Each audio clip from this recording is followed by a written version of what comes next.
Welcome to Toddy D's Pro Wrestling Podcast. If you don't know by now, you've been living under a rock, bro. You got to watch the episodes. I'm your host, Brooklyn's own Toddy D, and back by popular demand, I have my main man back in the house for episode 3 of this installment. We've been buddies since back in the days in NWA Cyberspace Shockwave. We're talking 15 years ago. Back then, like I said earlier, he was a tag team specialist. He was known as K-Pusha. His brother was K-Murda. They were all money is legal, but so much shit has changed since then. For the last 10 years, my main man's been ripping it up as a singles wrestler from Japan to Tokyo to China to Hong Kong, Asia, you name it, he's been there. But for the last 2 years, as I've said in the past, he's been ripping it up in Shenzhen, China for Middle Kingdom Wrestling. And now he is the first IBEW World Heavyweight Champion of the world. My main man, Buffa Da Boombox. Welcome back, my man. Oh, it's so great to be back. Thanks for having me again. Hey, yo, all day, every day. Congratulations, my man. I saw the match. What a hard-hitting match. A lot of chops, a lot of forearm smashes. Whee! Take me through the match. Yeah. I mean, bro, it was awesome. Take me through it all. That match right there, I'm so proud of that match. I've had a lot of great matches, but this one right here is at the top of the list, man. Big accomplishment for me, of course, becoming the first ever World Heavyweight Champion. But the match was it's the type of match I love to have, you know, that strong style, you know. Hard hitting. All about the strong style. Yeah. And, you know, Junji, my opponent, he's from OWE, and he was trained by Cena. Okay. And, you know, Cena is like a legend in Japan. So he has that strong style background. He's done tours of Japan. So he's all about it, man. He's going to bring it. Oh, no, you guys started the match off. It was incredible. I mean, there was nice stiff shots in the beginning, forearm shots. Oh, yeah. A lot of Ric Flair-esque wooing. I heard the crowd going crazy on the chops. I mean, you guys were stiffing each other really good. I was like, oh, shit, we're in for a hell of a ride here. This is going to be a great match. I mean, hey, that's the way I like it, man. Yeah, I mean, take me through it. I mean, you guys had a lot of great false finishes during the match. Yeah, you know, kind of reminder of back in the days of Ricky Steamboat versus Randy Savage. A lot of false finishes, a lot of 2.5 counts. I mean, it was great. Take me through the match, man. Man, that was a tough match for me, man, because, you know, Junji, he's 21 years old. He's a young buck in the game. Wow, not bad for a young buck. Oh, man, he's amazing. Like, he was the first guy I wrestled when I came to OWE. He was the former OWE champ. So my first match was against him. So this is actually, this was our third match against each other. And, okay, so you guys have a history. This is about 2 years in the making, and he's grown so much since then, man. He's packed on a lot of size, you know. Yeah. And sharpened his skills, and he bought it. He looked pretty cut up, man. Yeah, I mean, the match was incredible. I mean, I saw a nice flying body press into a spine buster during the match. That shit was off the hook. I loved it. I mean, I got my notes here. I'm taking a look at some stuff. I mean, for a big guy, man, you do a hell of a hurricanrana, man. That was pretty. Hook, man. I couldn't believe it. That surprised me. I got to be honest. I still got it, man. Like I said, I can still do all the flips and all that. I just bring it out when I want to or when I need to. Still in your arsenal. I'm a big guy, you know, so I gotta use my gifts, man. Hey, man, big guys can move, man. I mean, you know, depends on the talent and the athlete. And you, even though you packed on about 50 pounds, I'd say, of mass. Yeah. I can tell you still got the high moves and the flips. I mean, you use it when you want to use it, which makes sense. Pull it out my back pocket once in a while. Exactly. You pull it out every so often, you know. Yeah. Hit them with this thing. Haha, I still got it, brother. Yeah. It's like riding a bike, man. You never forget. You never forget. Absolutely.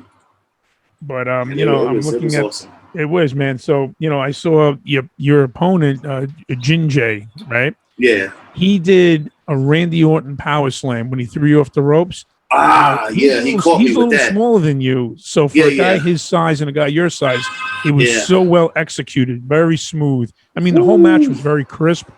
The crowd was into it. You know, I can tell they appreciated everything, and you guys just totally lit it up.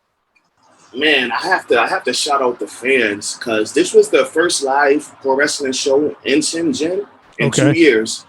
So I didn't think there was going to be that big of a crowd. You know, I'm coming off of doing the MKW tapings where they only allow 20 people in. Exactly. So when one of the guys came back to the locker room, was like, "Oh man, it's a packed house." I was like, "Oh, okay." Yeah, no, it looked pretty well packed. I mean, they were into it, and I saw more fan participation this time around compared to some other matches.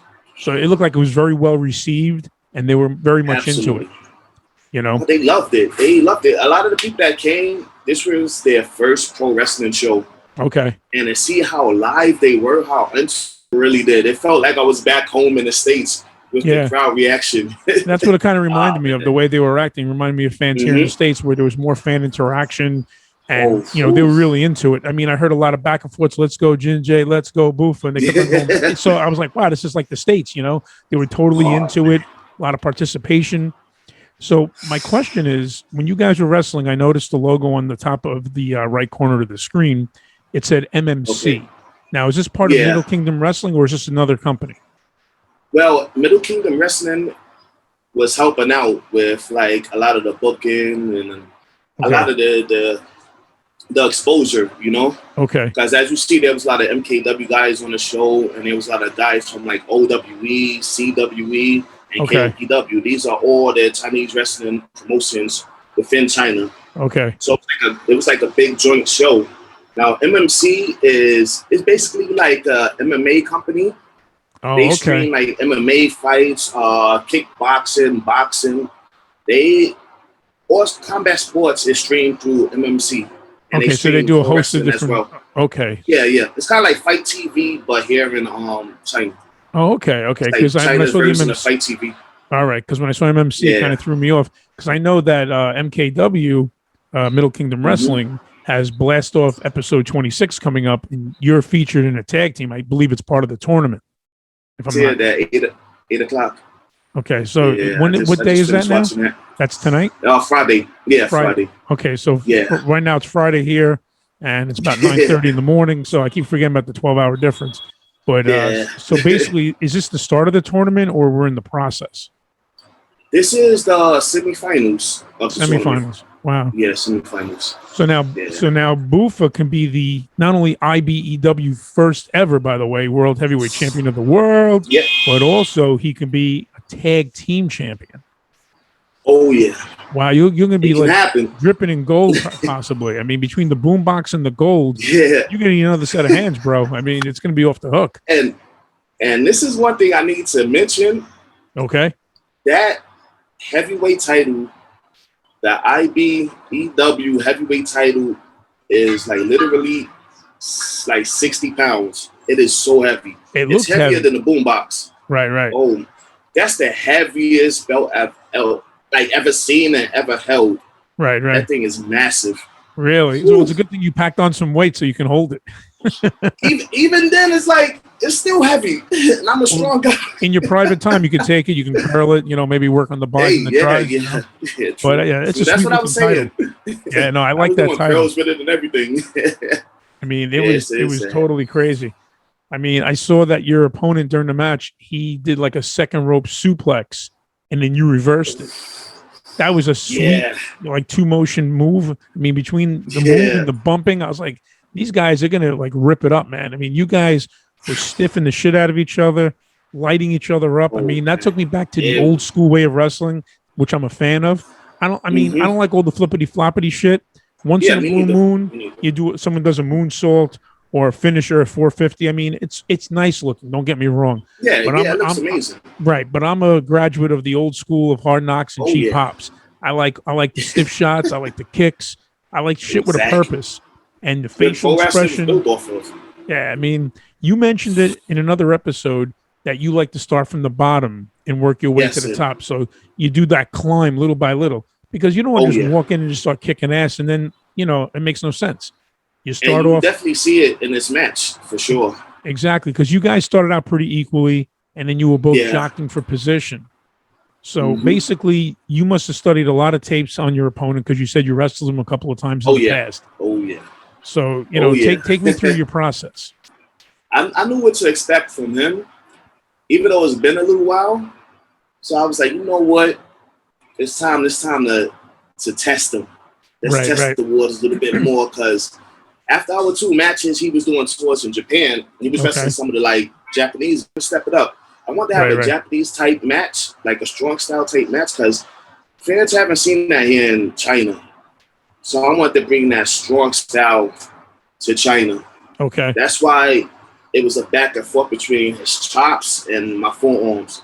And we built like a Japanese type match from like 80s, early 90s All Japan. That's what it reminded me. That's why you didn't see a lot of bunch of high spots and all that. Like, no, this is pro wrestling. This is strong style. We both, like me and Gingy, we used to watch and study old All Japan tapes, like in between training and OWE.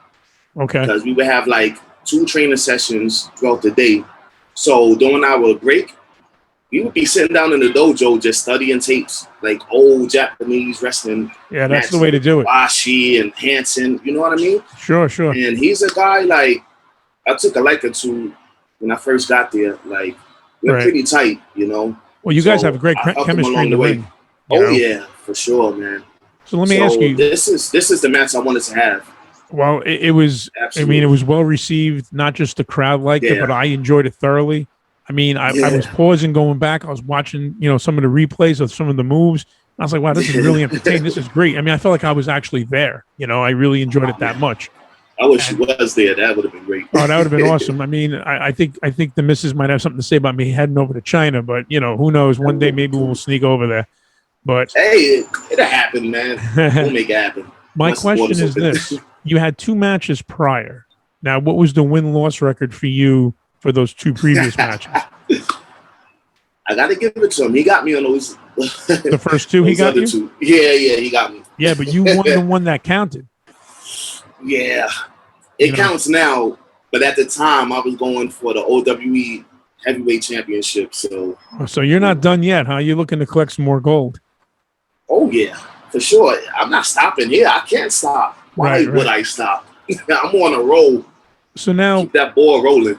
Exactly. I mean, now the thing is, I noticed that you won with the dead president's, yes, the shot to the head, the pin. Now I noticed that at the end of the match, a couple of guys came in. Looks like Big Sal was one of them, and a couple Big other Sam, guys. The stable. Yeah, Big Sam, Uncle Money, and Big Sam. Right, Big Sam, not Big Sal. My correction. Yeah, I call him Big Spam. So Big Spam. I like that. Big Spam and Uncle Tom. That's what I call them. Okay. So we'll refer them to that. We have a situation going on in MKW. I see that. I didn't forget of, and they obviously didn't forget of. No, not at all. So it kind of carried over from Blast Off, I think, episode 25 or 25. But luckily, Zombie Dragon had my back. Yeah, I was about to say, I saw Zombie Dragon come in, and at the end, it was really cool pose down with the 2 champions in the ring. Yeah, man, that was a great moment right there, man. So now, two foreigners here in China as the champions. That's a lot to be said. Amazing, man. It is amazing. It really is. So I had a question for you. Now, your finisher is the Dead Presidents. Now, that was the name back in the days of All Money Is Legal. Yeah. You come out with the boombox. Did you ever think of changing the finisher and make it called the Ghetto Blaster? I've thought about that. I really did. Because you're blasting his skull. You come out with the radio. Mm-hmm. Now, maybe not in China, they don't get it. But back in New York, back in the 80s, that radio was referred to as the Ghetto Blaster. Yeah. So if I think back in the day, Bad News Brown. Yeah, with the when he did the heel kick to the head. Yeah. I think he called it the Ghetto Blaster. Yeah, it was a Ghetto Blaster. Yeah. So it hasn't been really used since then, Yeah. Back in the days before Disco Inferno, when I used to wrestle, they called me Todd Travolta. And I used to do a sidewalk slam, and I called it the Last Dance because I had like a whole disco version. So I was thinking about that the other day. I said, not for nothing, with Buffa, he's got the cool boombox. He's got that Dead President's move with the face smashing to the ring, which is awesome.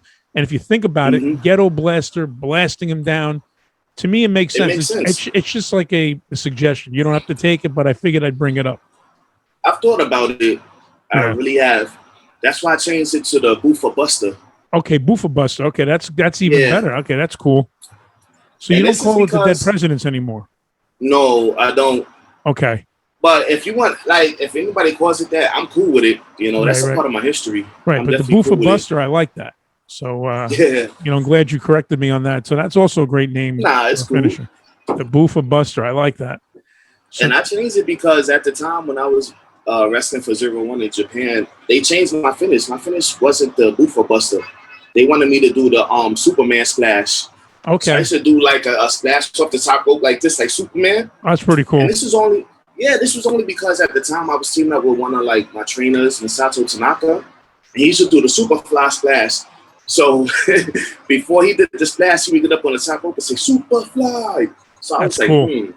We're teaming up. So I was like, okay, he said super fly. So I'm gonna say Superman. Exactly. So, now you're onto something. Right. Things start clicking. Yeah.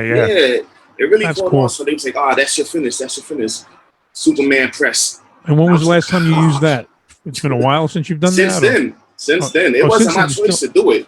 To the Buffa Buster. Why would I trade that out for a splash? But that's what 0-1 wanted me to do. So I was just like, all right, cool. You know, all right, well, I mean, you did it for them, but now you're back doing the Buffa. It's the Buffa Buster, which, you know, I stand corrected, and that's a great finishing move name. I like it. Man. I like it a lot. But so now that you're the IBEW champion, you'll be defending that title for that particular promotion as well as Middle Kingdom Wrestling. Will you put the title up in Middle Kingdom, or? Hey, I'm a fighting champion, so I'm willing to travel all over Asia defending this belt. Represent the title. Exactly, like Ric Flair used to do. I was just about to say that. You took the words out of my mouth. Yeah. Yeah, man, of course. It's up to the promoters. Right. That's a true champion, though, man. Oh, yeah, that's what I want to do, man. Like, I grew up loving, like, the whole territory days of the traveling champions and all that. Exactly. Touring different towns. Yeah, man. I grew up on that, man. That's what made me love pro wrestling. Yeah, same here, man. I mean, you know, it's funny because, you know, I grew up in New York like you, so I grew up on back then it was WWF, and on a monthly basis, I would receive all the monthly magazines. I had Pro Wrestling Illustrated in the mail. I would get Inside Wrestling, The Main Event, The Wrestler, and all these other, you know, magazines, and that would keep me up to date what's going on throughout the entire world. You know, most part in the United States, because they were all territories back then. You had Mid-South, you had Florida, Georgia, you know, UWF, you had NWA, AWA, WWF, and so on. So the only way you can keep up with all these companies back then, no internet, that's back in the Stone Age, man. You got to read the magazines. I was the same way. So now by you being an old school guy and now being the IBEW first-time champ, and if you can start touring, I know things are kind of tight with the pandemic, but if you can get out there and start defending, you know, that'll start great lineage and a story for that title.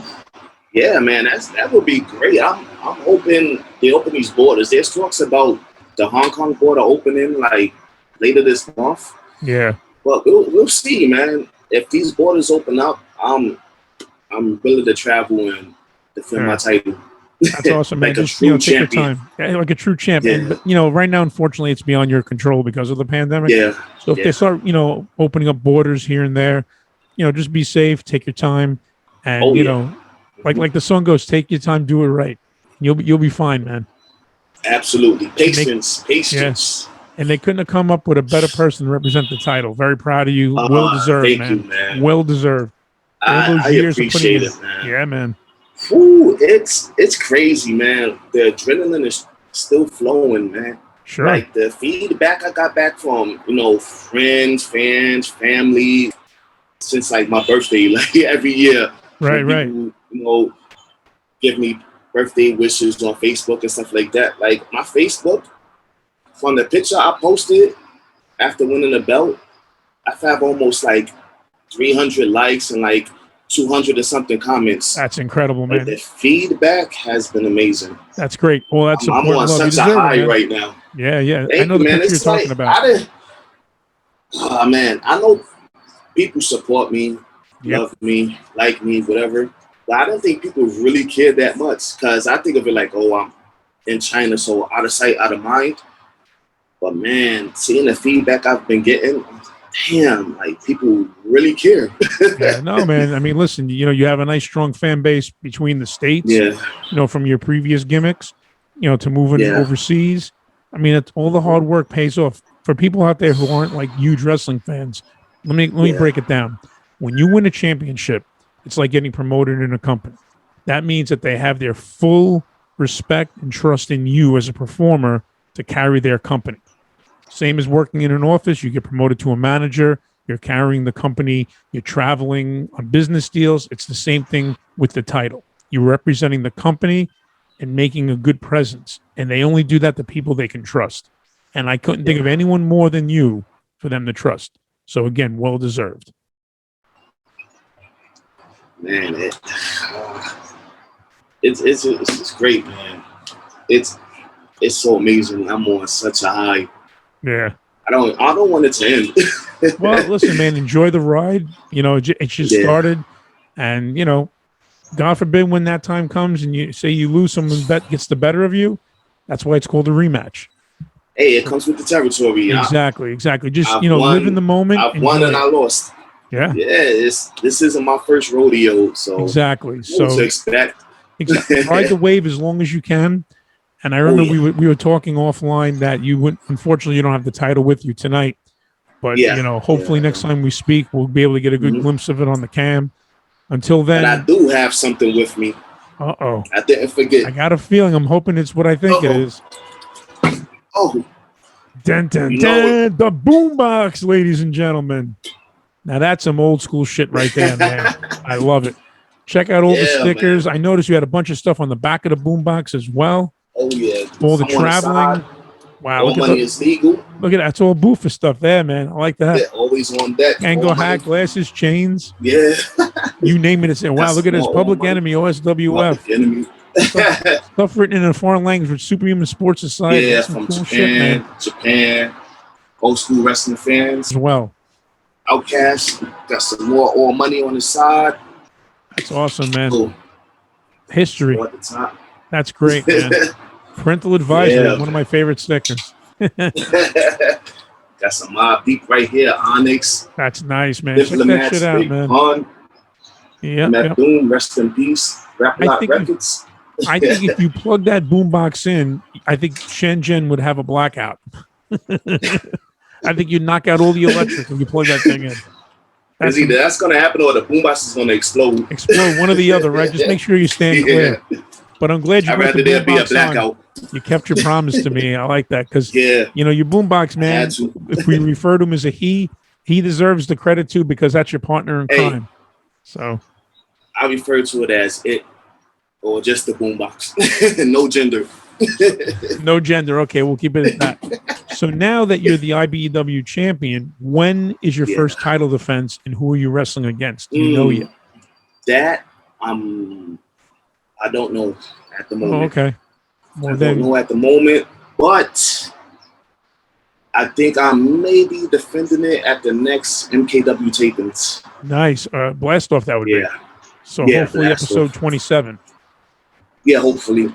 Okay. I want to defend my title. Them know, like, exactly. I'm a fighting champion, so I want you have my support, and I'll definitely be watching, and I'll put the word out once it's official, who you're wrestling against and when it's going to be. We'll promote the hell out of it. We'll put it on Facebook. We'll put it on Twitter, YouTube. I don't have Instagram, but if you do, make sure you put it out there. Oh man, you got to get an Instagram. I know. I'm like in the Stone Age still, you know. But listen, at least I have Facebook. I don't have MySpace anymore, so at least I'm not that bad. But you know, I had one too. I didn't even create it. Somebody created it for me. Oh, really? Like almost all my social media, somebody else did it for me. It was like, hey, you need to get one. I'm like, If I went on once or twice, it's considered a lot. I mean, this was like many moons ago. I was like, what is this shit? You know, like my kids were on it, so I wanted to make sure that they were safe. So I created an account, and I never even went on. And that's how I kind of did Facebook also. I mean, I did it because my kids were on it. And then it's funny because the older generation like us, I think we use Facebook more as an outlet than like my kids' age because they're doing like all kinds of videos and all this shit. But that's true. Yeah, with the title now, you're the champ. You're going to be a defending champion. Hopefully, so now it's called. Now I know Middle Kingdom Wrestling.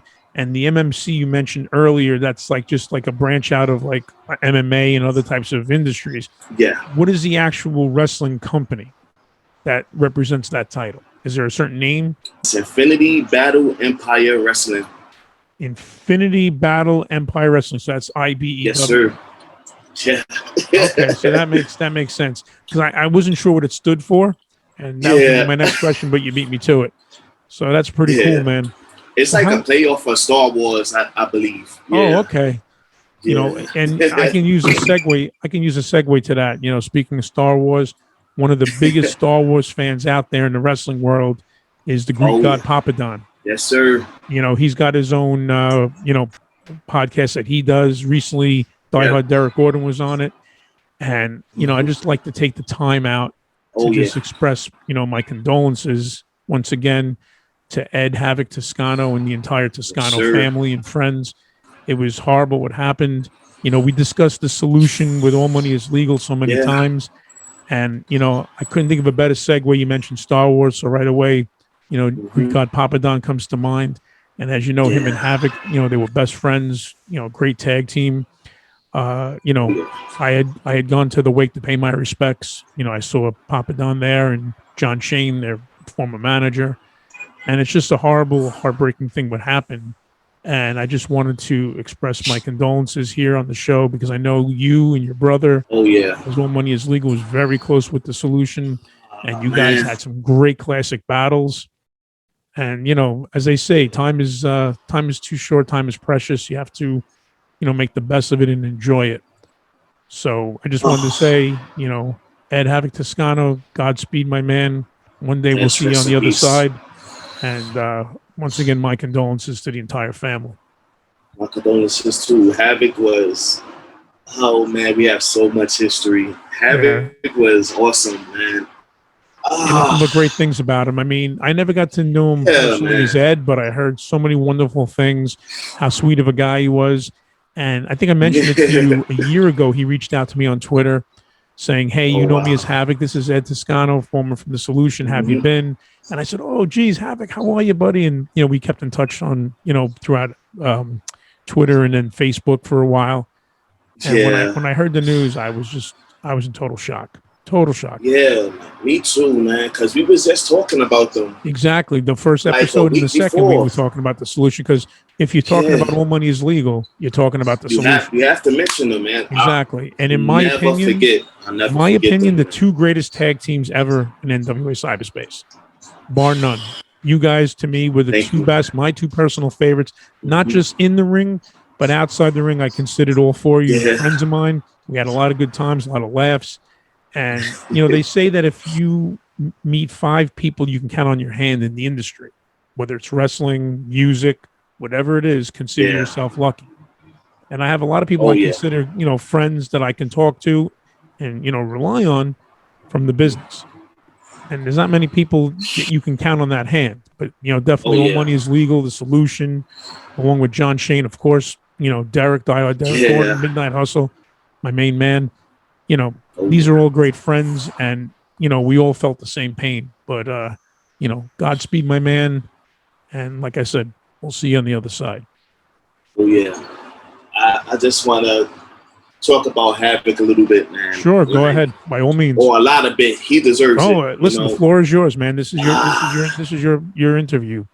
Whatever you want to discuss. Those guys, man, they started our career as a tag team. That was our first tag match, that put us on the map.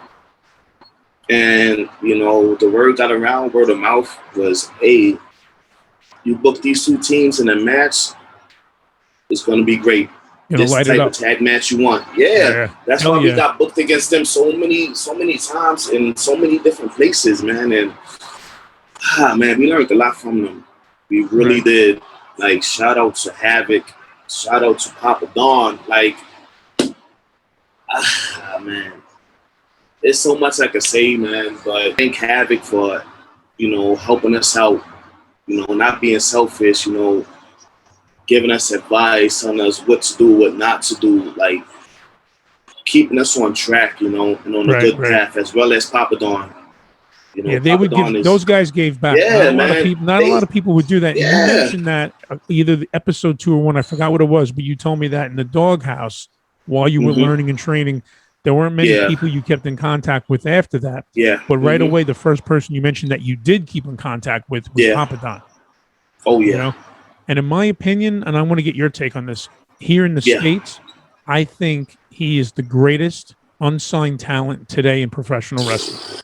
I don't get why this guy has not been picked up by either WWE, AEW, MLW, Ring of Honor, Impact Wrestling, you name it. I just don't understand how someone with such a great mind for the business, someone who knows how to get the fans riled up, someone who knows the psychology of a match, someone with almost 22 years of experience is not signed.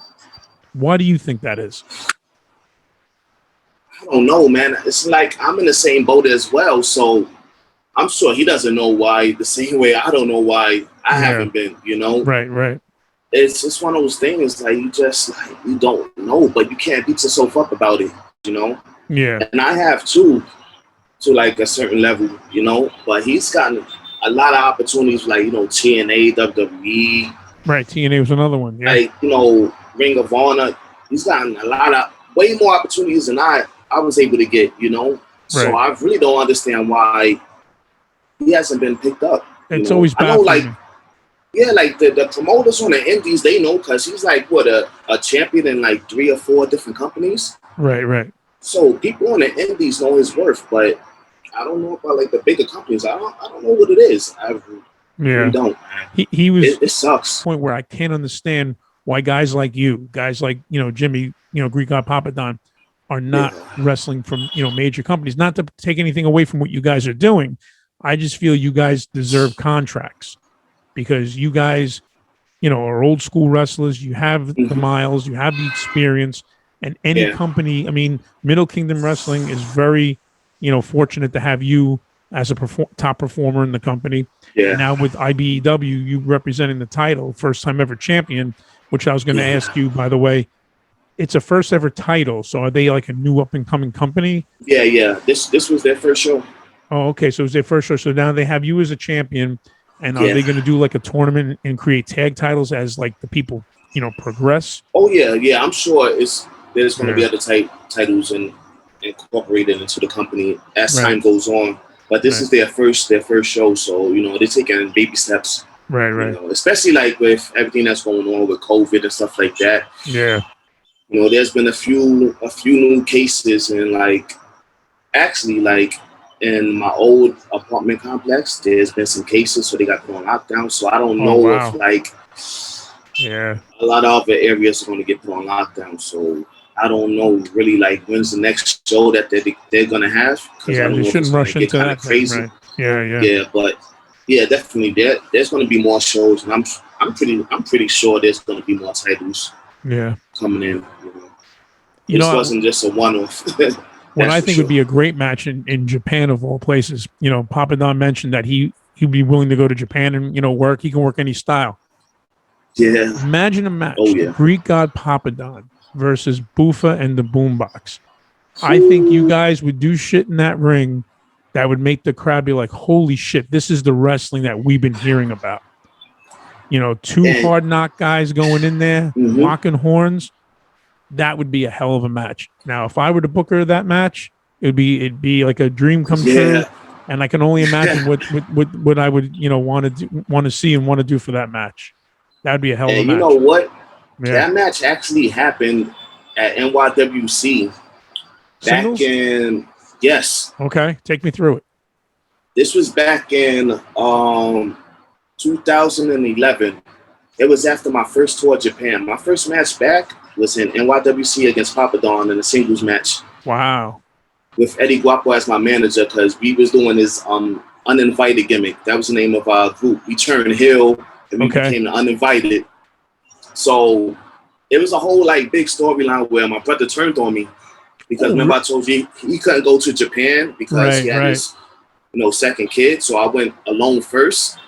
So this was like in the middle of us like turning heel. Okay. And being a part of this uninvited gimmick. Then I went to Japan on my own. So the whole storyline was like, oh, I went to Japan, Right. So they basically turned on me and I went singles. So I had a little feud with my brother. And they say blood's thicker than water, right? I don't think so, I guess.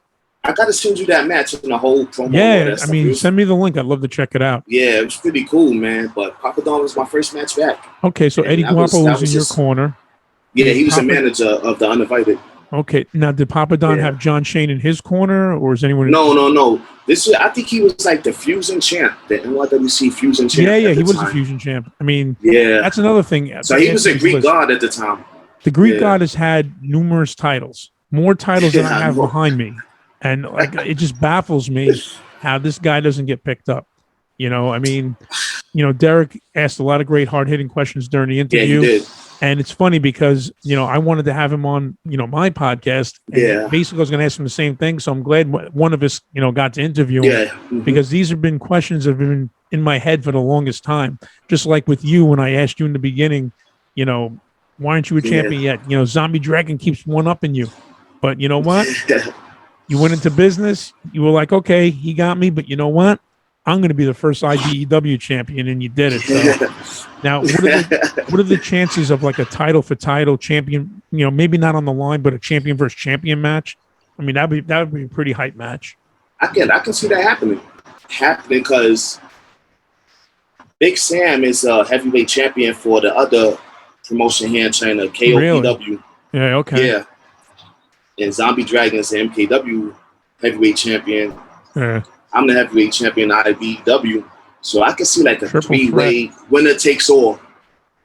That would be insane. I can see something like that. And I'm telling like this Big Sam, man. I mean, I hope you don't run into me one day for me saying this, but he's like a fungus, man. You can't get rid of this guy. Every time you wrestle, he's there trying to beat you down when you're not looking, taking these cheap shots. I mean, you're from the hood, man. There's going to be some payback on this guy. When am I going to see Buffa versus Big Sam, 1-on-1? It's need some going to payback, happen. Man. We're going to get in there because on Blast Off, me and DC made it to the finals of the tag tournament. Yes, congratulations, by the way. Yes, sir. So if the stable could pull it out in the semifinals, that might happen. Some payback is on the way. I will say this. Don't be surprised if you see Buffa versus Big Sam. I'm looking forward to that. Like I said, payback on the way, and I think he has a lot of payback receipts coming to him by Buffa. Oh, unfinished business. I believe it. It's going to go down. And also, I forgot his name. Big Sam's partner who jumped you at Blast Off, the shorter guy. Toddy and yeah, because he was grabbing the title. He grabbed Zombie Dragon's title. Was talking a lot of trash. Yeah. So you owe a couple of paybacks to him as well, right? Oh yeah, but I think Zombie could take him on his own. Yeah. If he needs my help, I'll be there. He looked out for me, so I'll look out for him. Well, that's what I'm saying. I know there's a mutual respect there, like an honor, it is. Which is nice. I know you guys aren't BFFs. You don't hang out at the local mall together or check in a movie. But at least you guys have that mutual respect where, hey, I got your back if you have mine. Oh, yeah. Yep. So even... That's the way it should be, Exactly. And I mentioned it the last time you told me it probably wouldn't be happening because you have your tag partner. But I still think that eventually Buffa and Zombie Dragon should align forces, even for a short time, for 1 or 2 matches, just to put these guys in their place to say, hey, listen, you got us those last few times, you jumped us, but guess what? Now that we're looking at you, we're going to kick your ass and give you some receipts. I'd like to see personally a Zombie Dragon Buffa alliance, even if it's, temporary. I'm all for it. Yeah. I'm all for it. Myself, DC Chin, Zombie Dragon against the stable. Right. Hey, right. I already booked it. I could be a booker. Exactly. Like, I'm with it. It's going in your head, a mile a minute. Let's do it. It's up there. Yeah, it's funny, and that's what Derek said in his interview, that he'll sleep at night, waking up, he's still got matches in his head, he's still thinking of shit. And it's funny because I was never an official booker of a company, but I'm always booking matches in my head as well, because when you're a fan and you get involved in the business one way or another, you're thinking shit all the time in your head. You can't help it. I do it too. I cannot stop thinking about pro wrestling and different matches and angles, storylines, and stuff like that. Yeah. We're creative. Like, it keeps our mind going, keeps our mind fresh, Yeah, absolutely. Keeps us sharp. Absolutely. So I'm always doing the same thing. So speaking about the business, how does the CEO, Adrian Gomez, feel of you representing the IBEW championship, knowing that you're a major player from Middle Kingdom Is he cool with it? How does he feel about it? Oh yeah, he's totally cool with it. Okay. You know, he's helped out a lot with the show. You know, on Tuesday, you know, he got some, you know, publications to cover it. You know, some people to come down and, you know, do interviews with like a lot of different wrestlers and stuff like that. So he was a big part of the show on Tuesday. Okay, so the CEOs kind of like join forces together to help one another out. See, that's great because it's smart booking and smart business because you can multiply and double your crowd. Oh yeah. Excuse me, because that last match, I saw a nice sized crowd, like we said. And the fan participation, I mean, I heard Ric Flair wooing during the chops. And I just couldn't believe it. I was like, holy shit, these guys, they know the deal. And I thought it was cool when you came out, by the way, before your match, and you sat down next to the guy in the chair, and you're going like this. I said, this whole fan interaction for your character is perfect. Oh, man. Because they love being a part of it, and you make them a part of the show. And that's what I mentioned on one of the other episodes. Like, I want to make everybody a part of the show. Yeah. You know, they're paying to watch me and everyone else. Like, why wouldn't I make them a part of the show? And that's another thing that's great about being a baby face. You can do that as a heel. I was going to say that. You're a face and you're making them part of the show. Yeah. You can't do it so much as a heel, you know? But as a face, you go up to them, hug them, give them a pound, sit down with them, you know, dance with them, stuff like that. That's just me in general, man. Like, I'll say hello to somebody I don't even know. Right. Well, you can't teach that. You either have it or you don't. And give them the same respect as the CEO. Like, that's just the person I am, you know. Exactly. I like to make people feel good, you know, because when people do it to me, I'm like, cool. I could be in a bad mood. Somebody coming to me, hey, how you doing? You know, I'm like, but once the lights go on and you're performing, you forget about the bad mood. You see, you have natural, not just talent, but charisma. Yeah. You can't teach that to somebody. You either have it or you don't have it. And, you know, man. And it's smart booking to have you as a face because you involve everybody. The crowd interacts. And, you know, you have great showmanship inside and outside the ring. That makes your character perfect. And, you know, I heard you mentioning on another podcast you were on, the interviewer said as a joke, he said, the only black guy in China. And I'm thinking to myself, well, that's kind of like exaggerating. But, you know, someone of African-American descent and being in China and having that gimmick, I mean, talk about a standout, man. And I mean that in a great way. Yeah, so it is. That's a perfect spot to be in. You know, because people look at you like, wow, look how big he is. Look how strong he is, you know. He does all these crazy moves. Look at the radio. I mean, it's like everything all rolled up into one. So that's why I crank that volume up, man, when that camera's on. I have to, man. Yeah, we talked about that in the last episode. Always be like, yourself. I wouldn't be me if I didn't. Exactly. Yeah, like, if I didn't, it wouldn't be me being myself. No, I agree. And I think that's the best wrestling character is to be yourself, just with the volume turned up. It is. Don't be some bullshit person that you're not, because it doesn't come off, you know, natural. Yeah, it's not organic. They can see through it. Exactly. Yeah, you see right through it. See when it's just an act, like a robot, you know. Yeah, exactly. So being, you know, Buffa, you know, is an extended character of Marcelo, just turned up. You know. That makes total sense. Absolutely. And I have to thank my brother for that, because my brother was always the super animated one and stuff like that. You know, more outgoing. Right. Yeah, he was. Like, I'm outgoing too, but I'm more laid back at the end of the day. You know. Not when you come to the ring, you're not. Oh no, definitely not. So whatever it was, you came out of your shell because you're not. You know, it's not like a stiff entrance. You know, you're laid back, you're relaxed. Coming out the part-time lover, getting them all hype. I mean, I had to, man. I had to step it up. Like when we switched over to the house party, that's when I really had to like come out of your shell. Yeah, really let it show. When we went to Japan, because you know they were changing our names, changing our music and stuff like that. So I'm like, this is our first time here, you know. Right. You got to be super animated, like. Japanese fans, they see foreigners come over, they want to see something different, unlike the Japanese wrestlers. That's why they never want you to come over there and try to be like the Japanese wrestlers. Like, they want to see something different. To be like us. Yeah. So I was like, you know what? It's time for me to really show out. And I was playing off of my brother. I was like, you know what? let me act the way we act when we're together, you know, joking around and all that, partying. Right. So that's when it came out, man. When we switched over to the house party, because as All Money Is Legal, you could tell I was back then. Right. You know, I was kind of like a little too laid back, you know. Well, you were more like the muscle in All Money Is Legal. He was the hype man, getting all crazy. And you were like the dude behind saying, "Don't fuck with us, man, because you know we'll kick your ass." But you know, it was good that your brother helped you get out of that shell, and that's what I wanted to ask you. How did your brother react? What did he say to you when he found out you were the new and first IBEW World Heavyweight Champion? I haven't talked to him yet. But he's aware. I haven't talked to him yet. Yeah. Oh, of course. I haven't talked to him on the phone yet, but I'm going to speak to him tomorrow. Yeah. I'm surprised, because you've been the champion now for what, a couple of days? Yeah. But you know, he's a married man now. Like, I let him do his thing, you know. I would have interrupted that shit. I would have said, "Yo, bro, you're looking at the first ever world heavyweight champion of the IBEW." I would have just like shoved it right in there and said, "Listen, put the diapers down. Tell your wife to take a chill pill. I got some fucking news." Boom, and I would have told him. But whatever, man. Suspense is always good too. But yeah. But he knows. He knows. The next time we speak, I want to hear what his reaction was, because I can only imagine. Oh yeah.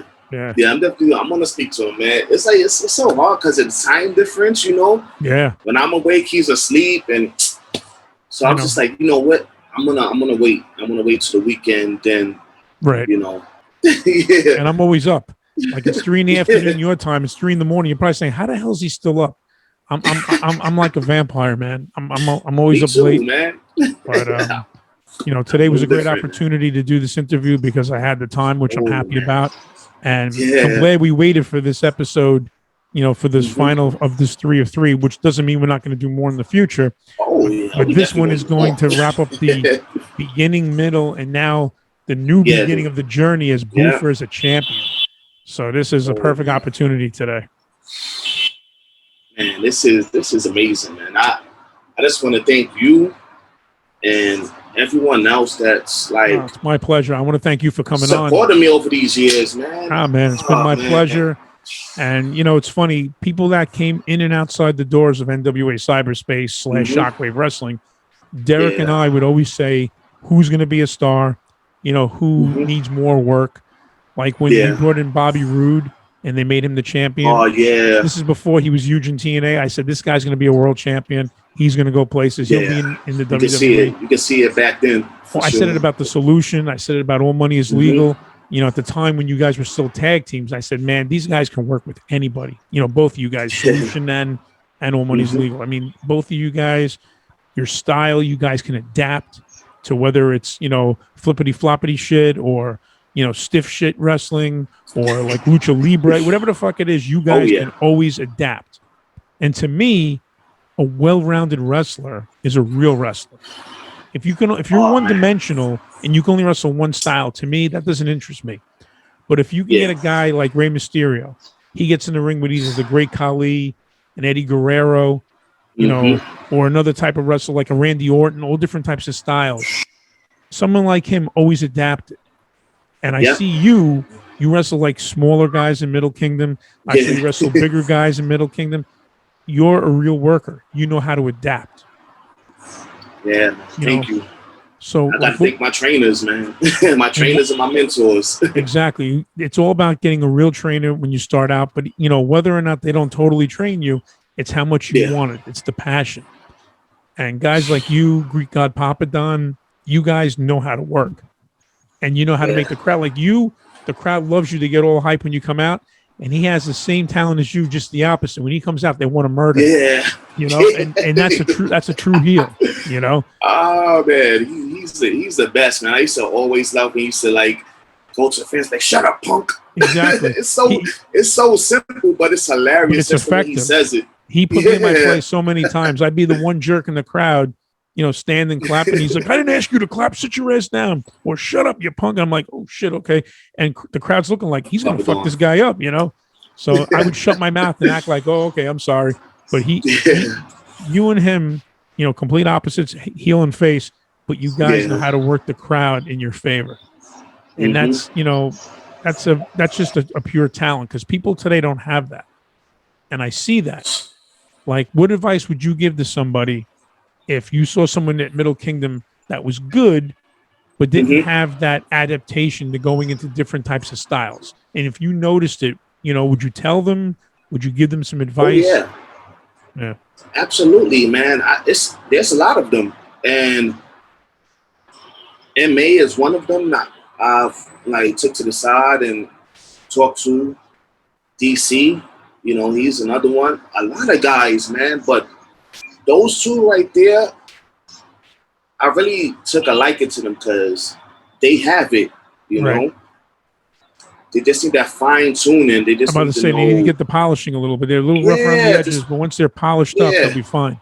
Okay, they'll be good to go, man. Like those two right there. Like always tell them, like, man, don't overthink things. You know? Right. Let your personality show in the ring. Don't hold back. Right, and let it flow. You know? Yeah, because these guys, they have personality. I'm just like, man, you're holding back too much in your matches. When you give them the advice, are they willing to listen? Like they sit under the learning tree of Buffa? Yeah. Okay. Absolutely. They definitely do, man. It's unfortunate for MA that he got injured. And to go a little bit deeper, this company is MA's company. MA started this company because he's out on injury. Oh, okay. So he wanted to stay connected to the business. So this was his brainchild. Right. IBEW. So I have to so MA is a big part of IBEW. Yeah, he's the one that I wasn't aware of this. Okay. Yeah. And what is his role with the company? He's the owner. He put it together. Oh, he's the okay. I just thought he was like a worker there. Oh, he put it all together. He's the Oh, okay. Yeah, man, because he's out on injury now, and I don't think he's going to be cleared until December to start, training. What did he injure? His shoulder. He broke his shoulder in the match. He broke it? Yeah. Oh my God. Yeah, that takes a while to recuperate and heal. Yeah. Yeah. So he was just on the sidelines like, man, I want to stay connected to the business. What can I do? Yeah. So he thought of, this company, and well, that's great, man. I wish him all the best. I mean, wish him all well, and everything panned out. It was the brain, in the ring and outside the ring. I mean, look at his company. This was a huge success. That's great because you have to have a mind for the business, but also if you're an owner or a booker, and say you're also a wrestler, you have to be able to separate the two. Because a lot of old school guys, if you remember, in the AWA, when Vern Gagne owned the AWA, he was always booking himself as champion because he had a lot of trust issues in the workers. Now, if you're a booker, understandable. Yeah, it is. But if you're going to run a show, you have to have full trust in your workers and build a rapport with them. Because not until Nick Bockwinkel became the AWA champion back in those days, most of the time Vern was running with the title. Yeah. I mean, you got a lot of classic wrestlers that became bookers. Dusty Rhodes, Kevin Sullivan. Oh, yeah. Kevin Nash was booking for a while in WCW before they went down. So, I mean, it's really hard to be both, It is, man. It is. That's one thing I never wanted to do, man. Right. I didn't want to, start up my dojo and company until I was already retired. Right. But I'm like, you know what? I'm still active, so once I get it started up, I'm still going to be traveling the world anyways, I'm not going to be while you're working. I'm not going to be running. I'm not going to be wrestling on all my shows. Still active wrestling. Exactly. I'm not going to be on every one of my cards. No. Why? When I'm still active, if I was wrestling retired, for other companies, right. Yeah, I'm still going to be out doing me. Yeah. Until I retire. So I was just that's one thing I had to think about. I was like, you know what? I have an opportunity to start it up now while I'm still active. So why hold back? Right. I mean, get the ball rolling now. I'm still going to be traveling, so it wouldn't be a problem. I have a lot of people that I trust that can overlook things for me while I'm in some other country wrestling. Yeah. So it wouldn't be a problem. I don't have to wait till I retire to start a company. That's good. You have to wait. But is it very expensive to start? I mean, are there licenses? Buildings? There's a lot of things. It's the usual. You know. So I'm gonna need to find an investor and some sponsors. Right. Just like with any other business, But I have I'm sure if you picked Adrian's brain, he'd help you. Yeah. I have people that are very interested in, helping me out. So being a backer, that's great. I mean, now when you guys wrestle, do you guys have like an ambulance on hand, like a paramedic during shows? Oh yeah. Everybody's got to get paid. Yeah. Jersey, then it's a little different. Comes with the territory. I remember back in the days when we started out, you had to have a license from the New York State Athletics Commissions Department, and I actually had one of those licenses. When I first was being trained. I had the papers and everything. Yeah. Right when I went to get it, we didn't need it anymore. Need it anymore. Need a license. I was so mad. I was like, God damn, I already had the signatures ready. I went down. I got trainers that was ready to sign everything. off on it. Yeah, I had everything. I was like, yes, I'm going to get my wrestling license and all that. I was so excited to get it, me and my brother. Yeah. Then right when we go, like the week we was on to go it's official. We're wrestlers now. We're full-time wrestlers. Yeah. It's a good feeling. I got that. That's one thing I wish I would have had is the wrestling license, man. I was so hyped to get it. I'm not sure where I put mine, but I have my Gleason's. I still have my Gleason's wrestling card when I was training in Gleason's gym downtown Brooklyn with Johnny Rods. I still have the card. Yeah. It's like ancient. Yeah, I still have one of the cards too from the doghouse. That's great because anytime I go visit him, like before the pandemic, I was going to Gleason's. I was visiting Johnny and the new, crop of wrestlers, and I'd bring the card. And it was laminated, and he gives me the card. He says, "Hey, Poppy, show him this card. Show him how old you are." I'm like, "Oh, gee, thanks." I said, "Well, if I'm old, bro, you're ancient. I mean, what do you want from me? This is many moons ago. We're talking like 1990, 91. It was a while ago. But that card would a lot of great times, a lot of great memories. But now like you're just getting started as the world champion. Let me ask you this: when you won the title, and after the lights went down and the crowd was shuffling out, what did Buffa do the night to celebrate as the first ever IBEW World Heavyweight Champion? Was it low key? Was it party time? I was ready for the party, man. I was all ready for the party. So I was gonna come home, shower up, and meet the guys later. Right. But a lot of the guys had to work the next day because the show was on a Tuesday. Okay. So a lot of guys were like teachers and stuff like that. So they had to get back to home and party poopers, ready for work. Yeah, because it said Sinjin, and some of the guys live about an hour out. So they had to catch the last train and stuff like that. Yeah. So I was like, you know what? Let me come home because this was the first show that my girlfriend came to and saw me live. That was great. Yeah, that was great. And how did she react? How did she react when you won the title? Must have got emotional, right? She was going crazy when I came out. Like that's great. Okay, that sounds like a keeper. Then that sounds like a keeper. Someone who's supporting you like that. Oh yeah. It was great, man. How's your girlfriend's clothing line doing? Oh, it's great. Yeah. Her clothing line is Fail Union. Okay. It's FAILE. Now, you have a website? Yeah, it's store.failunion.com. Okay. That's FAILE. It's like Fail Street. Like Fail Street is where I lived in the Bronx, in Hunts Point. That's the name of the street I used to live on. Okay, so you gave a little input to her business. Yeah. You're like a contributor. Yeah. Okay. Yeah, of course. That's awesome. And I noticed, speaking of which, I got my hands in it. You had a new ring gear, I think, when you came out for the title match. Yes, sir. And that's all thanks to failunion.com. Okay, that's why I wanted you to plug it, man. Some cheap pops. Yeah. No, that's all good, man. I mean, hey, she's a contributor. She needs to get the credit as well, She's supporting the champ. Absolutely. And I can tell as soon as you came out, I said, that's some new ring gear. And it looked really good. Yeah. It was totally fit the character. And all I'm going to say is, thank God that's a one piece. That's all I'm going to say. Yeah. I'm just playing with you, so man. True.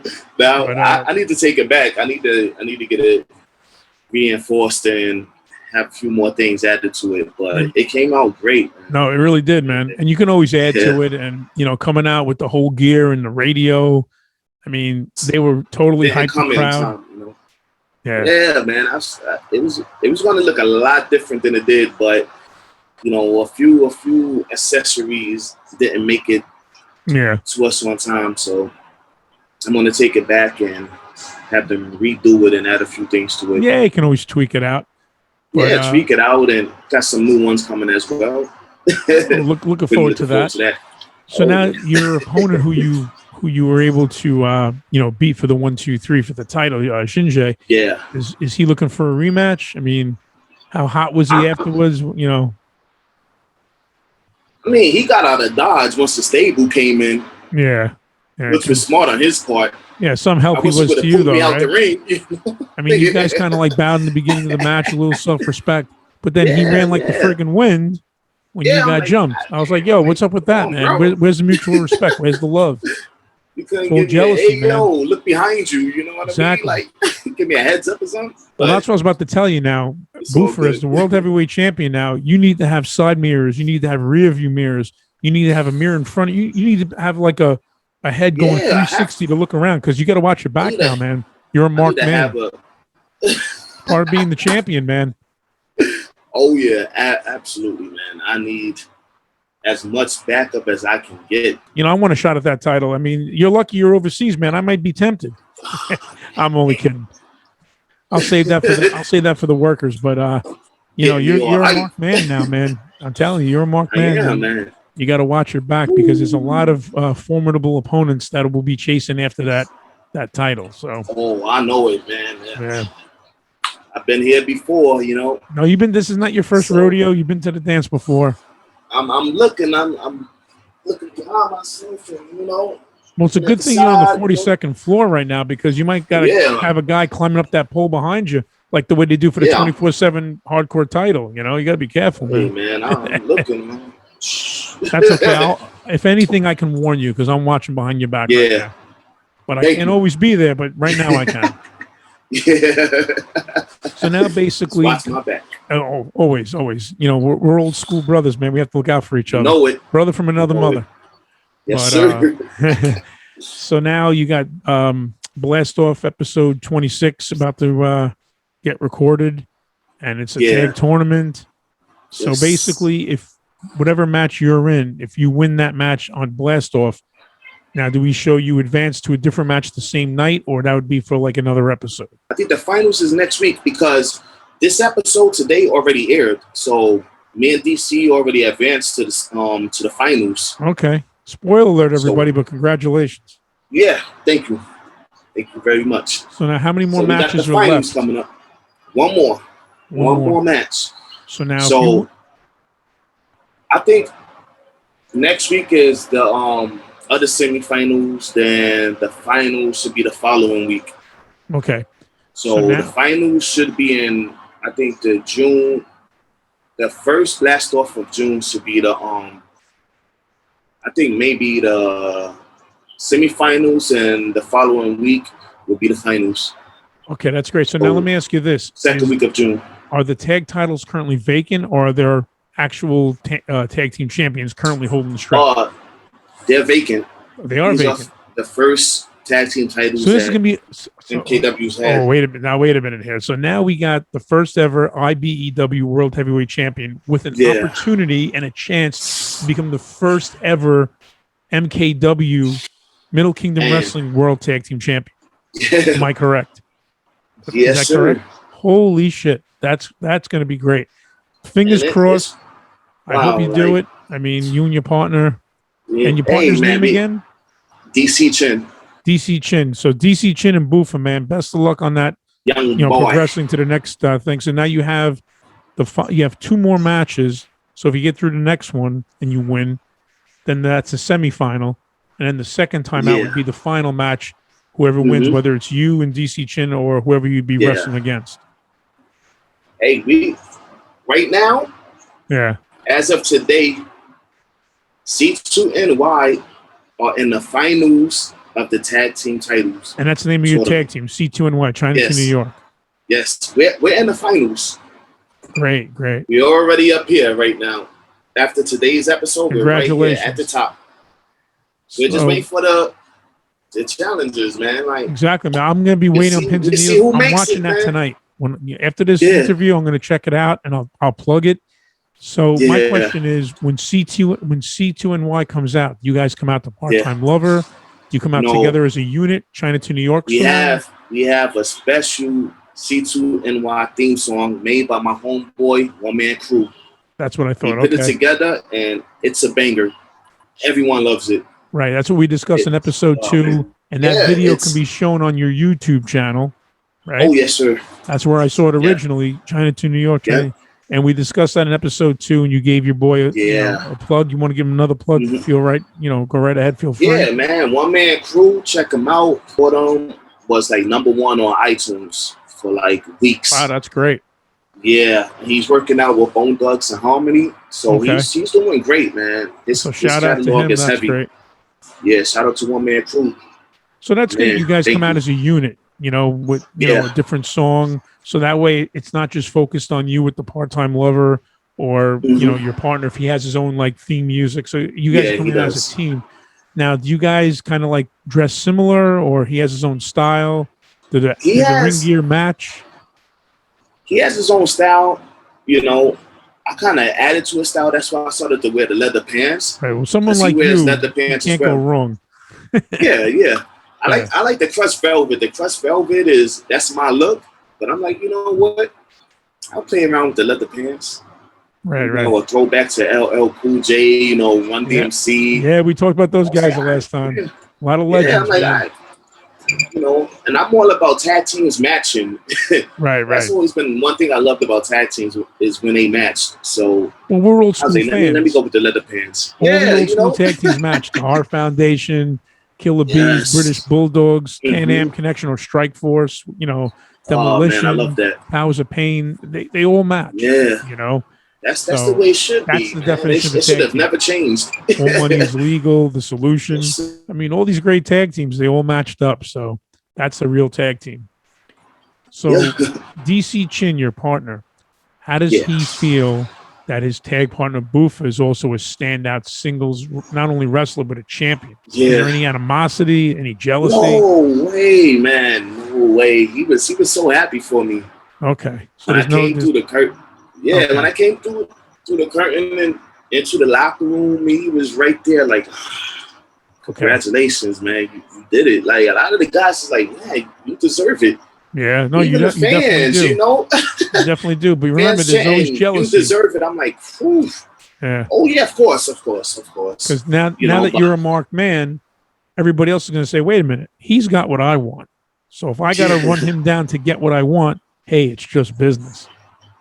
So taking you back to, as I said earlier, watch your back. Yeah, Yeah, no, you're good. You're good. I get it. I'm watching. You're good. You're good. So now we have the two remaining tag team tournament matches. So you think your odds are in your favor? You and DC Chin, you think you had a good chance? Tell me about these teams that you're up against. Who are they, and how long have they been together as teams? We just defeated the Irish Whips today on Blast-Off. They're a tough team, very tough team, but we got through them. This was their second time teaming up. They're tough guys, a lot of respect for them, but, I got experience on my side. Exactly. I'm the most experienced guy in the locker room, so that always works in your favor. Now, DC Chin, your tag partner, does he have a lot of experience, or is he pretty new? No, he's pretty new. He's about 2 years in. Okay. Yeah, he's got a lot of heart. 3 years. He's got a lot of heart. Oh yeah, yeah, absolutely. That's one thing that drew me into him is his heart. Right. And his skills. He's great. Well, with your tutelage and your experience, he should progress rather quickly, so that way he can catch up to you, and you guys can be a formidable tag team. Which brings me to my question: how long have you two been teaming together? Man, we've been teaming together since like Blast-Off episode 2. Oh wow! So we're talking like 24 episodes later. So you guys have some lineage. Yeah, so you have a little bit of history. It's been about a year. So now going on a year. Okay, so now your upcoming matches that you have are any of them against Big Sam and one of his partners, where you can get your retribution? By the way, which is an old name of an NWA cyberspace show, Retribution, but that's besides. Sure. So is there a chance that you can get some retribution against Big Sam in the future? I don't want to give away any spoilers, but don't be surprised. Okay, we'll leave it at that. I don't want to do any spoilers. You see it. But I want to see you get your retribution on him. I've wrestled Big Sam in some of the previous episodes. Okay. Yeah, so I've had my run-ins with the stable. Right. The past few years here in KW. So. Okay, well, I'm going to be careful what I say about the big guy, because if he decides to come on Toddy D's Person podcast, I don't want to have a problem. Hey, I don't want to get into a curse fest with the guy. I'm sure he'll be up for that. Well, you mentioned the podcast to him, and he's gonna be looking. He's gonna be looking for you. Don't be, because I got a couple of words I'd like to say to him too, but we'll keep it civil, because I don't want to piss him off, because my luck, he'll come to the States when I'm not looking, give me a brain buster or a short on clothesline and just fuck my shit up. So I got to be careful. I'm too old. I'm getting fragile in my old age. So, I got to be careful. You're trained with the best. Yes. You still got it in you. Still got it in me somewhere. I don't know where it is. I don't know. Because sometimes I get cracks in places where I don't even know I had places. But, tell Big Sam anytime. And, I got a bone to pick with him. What can I say? We both do. There's allegiance with Buffa I have, but I'll definitely speak to the guy. Hopefully I can crack his shell and find out what the hell his problem is. And at the end of the day, hey, can't we all just get along? I mean, come on, man. Where's the love? Where's the respect, man? So it looks like Buffa's got a lot of shit going on coming up between MKW, representing the title for IBEW. I mean, like I said, I couldn't think of a better guy representing the title than you. So I hope to God you have a nice long run. If you ever come back to the States with the title, you got to put it in one of these boxes back here so I can take a picture, for history purposes. But like I said, that's a sweet looking title. It looked really nice, and I can tell by looking at it that shit looked heavy, like you said. So it's heavier than the boombox. Which I was going to say, when you come out to Part-Time Lover now, between the box and the title, you might be struggling for position. So, good luck with that. That's going to be tough, man. I'm gonna need a forklift for that damn title. Exactly. Well, you build up your forearms, you'll be like Popeye in no time, That is true. Yes. So, when Buffa is not kicking ass in the ring, defending his new title, or in the tag team tournaments, or any other scenario in the world of professional wrestling as we know it, what does Buffa do in his downtime when he's not wrestling? Well, first thing I'm doing, because it's the thing I do in the morning when I wake up, is cardio. Okay. First thing in the morning, or whatever time I wake up, it could be the afternoon as well. But from anywhere from 90 minutes to 2 hours. That's good. Very impressive. You need to have your cardio in. Yeah. Oh, yeah. I'm either on my bike at home, I'm doing HIIT cardio for about 30 minutes, sometimes even longer, or I'm just walking. I'm doing, steady state cardio for 90 minutes to 2 hours. And that right there, it's a form of cardio that's so underrated. Like, I was never into steady state cardio because as a pro wrestler, pro wrestling and I say sprinting is like the best cardio for pro wrestling. That's why, like, I used to do a lot of hill sprints. I used to do sprints around the track, things of that nature. Yeah, but that's important. That's the way I was. Yeah. Because it kind of mimics a match. You got the, this quick sprint and the cool down, quick sprint, cool down. So I think that's the best cardio for like pro wrestlers, Yeah. Well, if you don't have cardio, you can blow up after like 5 or 10 minutes in a match. Yeah. With good cardio, that's where you can have like those Ric Flair, Harley Race, 1 hour matches. You can do it's called the Broadway in professional wrestling. For those who don't know what it's called. Our Broadway. But without having that, stamina, that discipline and the conditioning and doing the cardio that you're mentioning, you won't even be able to go 15, 20 minutes, let alone an hour. So the cardio is very important. A lot of guys just lift weights thinking that their body looks good and they're good to go. okay, a good body's important, having that look. Yeah, it is. But you need the cardio. What's the body without the cardio? Exactly. If you're getting blown up in 2 minutes, it's like right. Not you're even gonna 10 make minutes. yourself 2 look minutes. even worse. Yeah. You know what I mean? Exactly. Like this big guy, he came in, stand up on his feet. He's dead already. Like it's 2 minutes. Like what's going on? He's big for nothing. Absolutely. Yeah, like he's big for nothing. So cardio is like I'm big on cardio. Good. So how many times a week do you do the cardio and weightlifting? Like what's your routine? All right. So like a typical day is the morning. I'm doing steady state cardio for about 2 hours. Okay. Home, shower, all that. Then I hit the gym. I do the weightlifting for about anywhere from I started to cut it down to like an hour. Okay. I used to be in the gym for 3 hours trying to pack on muscle. Yeah, sure. You're young. You don't really understand what it takes to build muscle. Right, because you're psyched up. You just want to get going, but there's a process. You think it's all weights, but it's food and it's training. But the food is the most important. Sure. I don't rate working out that high anymore. It's 20% they say. Yeah. Well, I even cut it down to 10%. Honestly, I don't go to the gym that much, but I still maintained all my muscle. Right. I just focus on my nutrition, and I'm like, man, I'm thinking, it's all about the gym. You gotta work out. I'm like, no. If your nutrition is on point, you can skip the gym for 6 months, but look like you was in the gym yesterday. Well, that's why it's called muscle memory. Exactly. Yeah, and muscle memory too. Once you get back in it, boom. Yeah. Well, after a week or two. Yeah. So it's all back. It's like you never left.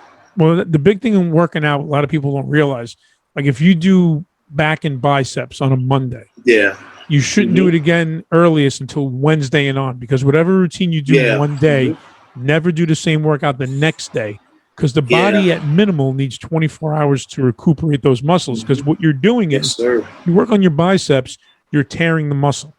So you need time for it to restore, replenish before you can work on that body part again. Now, I may not have the body of a guy who works out. I used to, but I do know, I have the mindset. I know the knowledge, the correct way of doing it. And to my right over here, you can't see it. I have a Bowflex, but you can't see it. And right now it's just collecting. Right now it's just collecting dust. I haven't worked out in about 2 or 3 months. I've been lazy, and I have no excuse. I got 3 months ago. I injured my back, and I don't know what the hell I did. I think when I was doing my chest, I think the last one I heard something snap, and I think I did a little too much. I think my form wasn't right, so I was in legit pain. So I didn't work out for a few months. But now I have no excuse. The back is healed. I'm good. I'm just fucking fat and lazy. So eventually I got to get my ass in gear. But so getting back to you do your cardio, you do your weightlifting. What do you and your girlfriend do? You guys go out to dinner? What's your daily routine, so to speak? Daily routine, today is Friday, so we usually go out to one of our favorite spots called the Blue Frog. It's kind of like a Fridays, in the States. Okay. So they have the little bar on the side. They have the dining area. So we used to go there, eat wings. I have a few Long Island iced teas. Nice. Now you're talking my language. Okay. Yeah. After this interview, you guys might go out later tonight? We was going to go out tonight, but I knew I had the interview with you today. So I'm sorry. I hope I didn't mess up your plans. I was like, let's save it for tomorrow. Okay. Well, my apologies to the missus if I screwed up your plans today. Nah, it's cool. But I'm glad that you kept your promise and you came on the podcast, because I was dying to talk to you today. It's always a pleasure having you on. You're a great guy, but thank you. Most of all, man, being the new champion, how can we not discuss this? This is big news. It's huge. When I read about it on social media, I said, that's my boy, man. I was very happy, very pleased. And like I said earlier, all great, man. Success to you. Well deserved. Keep up the great work. Keep on coming out the part-time lover, dancing and kicking ass and taking names. I have to. I wouldn't be me if I didn't. So, what do you think the reaction would be like if Buffa left the 42nd floor of his apartment complex, walked down the main avenue with that bad boy wrapped around his waist, carrying the Oh, boombox. man. Can you imagine traffic stopping saying, "Holy shit! Look at this big, huge dude! Not only does he have a kick-ass radio that's bigger than my stereo, but he's got a fucking world title around his waist. Who the fuck is this guy?" Can you imagine what would happen if you walked around Shenzhen like that? You With need the your own looks posse, I man. get, man, just the looks I get just doing cardio Yeah. would like triple if I walk outside with the boombox and the championship. Now, Right. I carry the Staying in boombox with gimmick. me everywhere. Yeah. Like the boombox is with me when I'm traveling, so Right. I'm getting extra looks for that. But if I had that big, heavyweight championship, Well, it may happen now. Think about it. Once they lower the travel bans, and say if Buffa is asked to represent the IBEW title at 0-1, for instance, or some other company. You're flying to Asia, Japan, wherever you're going. Now you have to bring the world title to the airport. Can you imagine the look on customs face when you're going through with that shit? Be something, because they have a big, huge case for it.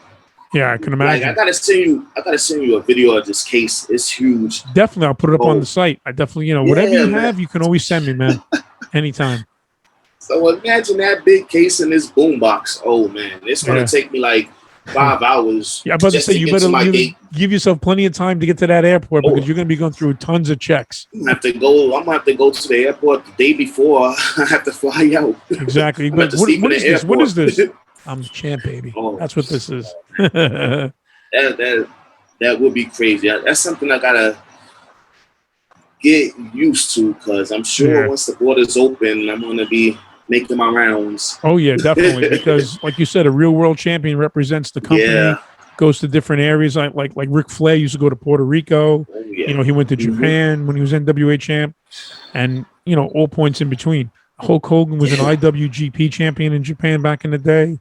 And I think when he was IWGP champ, he was also the World Heavyweight Champion WWF. So I think he brought the title to Japan. Not that he defended it, but I think he had it with him along with the IWGP. So that's going to be you, bro. You're going to be representing. You're going to be on tour, and you better get like a really big head start getting to that airport with all the shit that you're bringing. You're not just bringing luggage, man. You're bringing a gimmick and a half with you. So I'm gonna have so much hardware, man. That's gonna be interesting. I wish I could travel the airports with you just to see the look on people's faces, because that shit's gonna be priceless. You should have a radio like this, reactions. The title around your waist, and have your phone and just record people. Say, "That's right, champ's here, baby. Champ's here." That's exactly what I'm gonna start doing. Yeah, man. Because getting that raw reaction, and then sharing that with other people, that would be hilarious. And I'm all about the reaction, so I need to get the move on this. Exactly. Get moving on recording these reactions with this boombox in my arm. Right. But as of right now, you don't have any set plans in stone when you'll be traveling, because now it's still like iffy right now with the travel ban. Yeah, it is. The only thing I have set in stone are the next MKW tapings in July. Okay. Late July. Well, just keep on keeping me posted right now. Yeah, you keep me posted. We'll promote everything. We'll keep everybody up to speed, because I'm trying to get my friends into Middle Kingdom Wrestling here, because with the exception of some of the commentary, it's hard to understand what they're saying, obviously, because there's a language barrier. But the matches are great. I'm enjoying it, and I'm starting to learn who all the people are, because I want to do my homework and know who everybody is, because eventually I would love for them to come on my podcast to give me their take on Buffa, whether it's love, hate, or whatever it is, and a bunch of other guys. Now I want to hear what they have to say about their own selves, along with how they feel about you. So it's an open invite. That'd be great. They may not be happy to hear what Brooklyn's own Toddy D has set up to this point, but whatever. It's my right as a podcaster to say what I got to say. And thank God overseas protects me from getting my ass kicked. But, that's besides. I got your back. All right, man. That sounds good. If you got my back, then if you need a manager, we'll work hand in hand. But, you're really clear with me. Remember, man, you don't have to worry. You're the muscle. I'm just the gift of gab. You're the muscle. I'll represent you verbally, but physically, you're going to be on your own, man. I think I'm too fragile these days. There might be 2 hits, them hitting me and me hitting the floor. So, I don't know what's going to happen, but we'll see. Yeah, you still got it. Well, if I hear those chants, it's going to take a confrontation for you to get it out, We'll see. But I wanted your take on something else. Recently, it made major headlines. Okay. John Cena referred to Taiwan as a country. Now, I'm not sure exactly what happened there, but why is it that? I mean, people make mistakes. I get it. But from what I understand, there was a tremendous offense toward it, and he had to like apologize his ass off.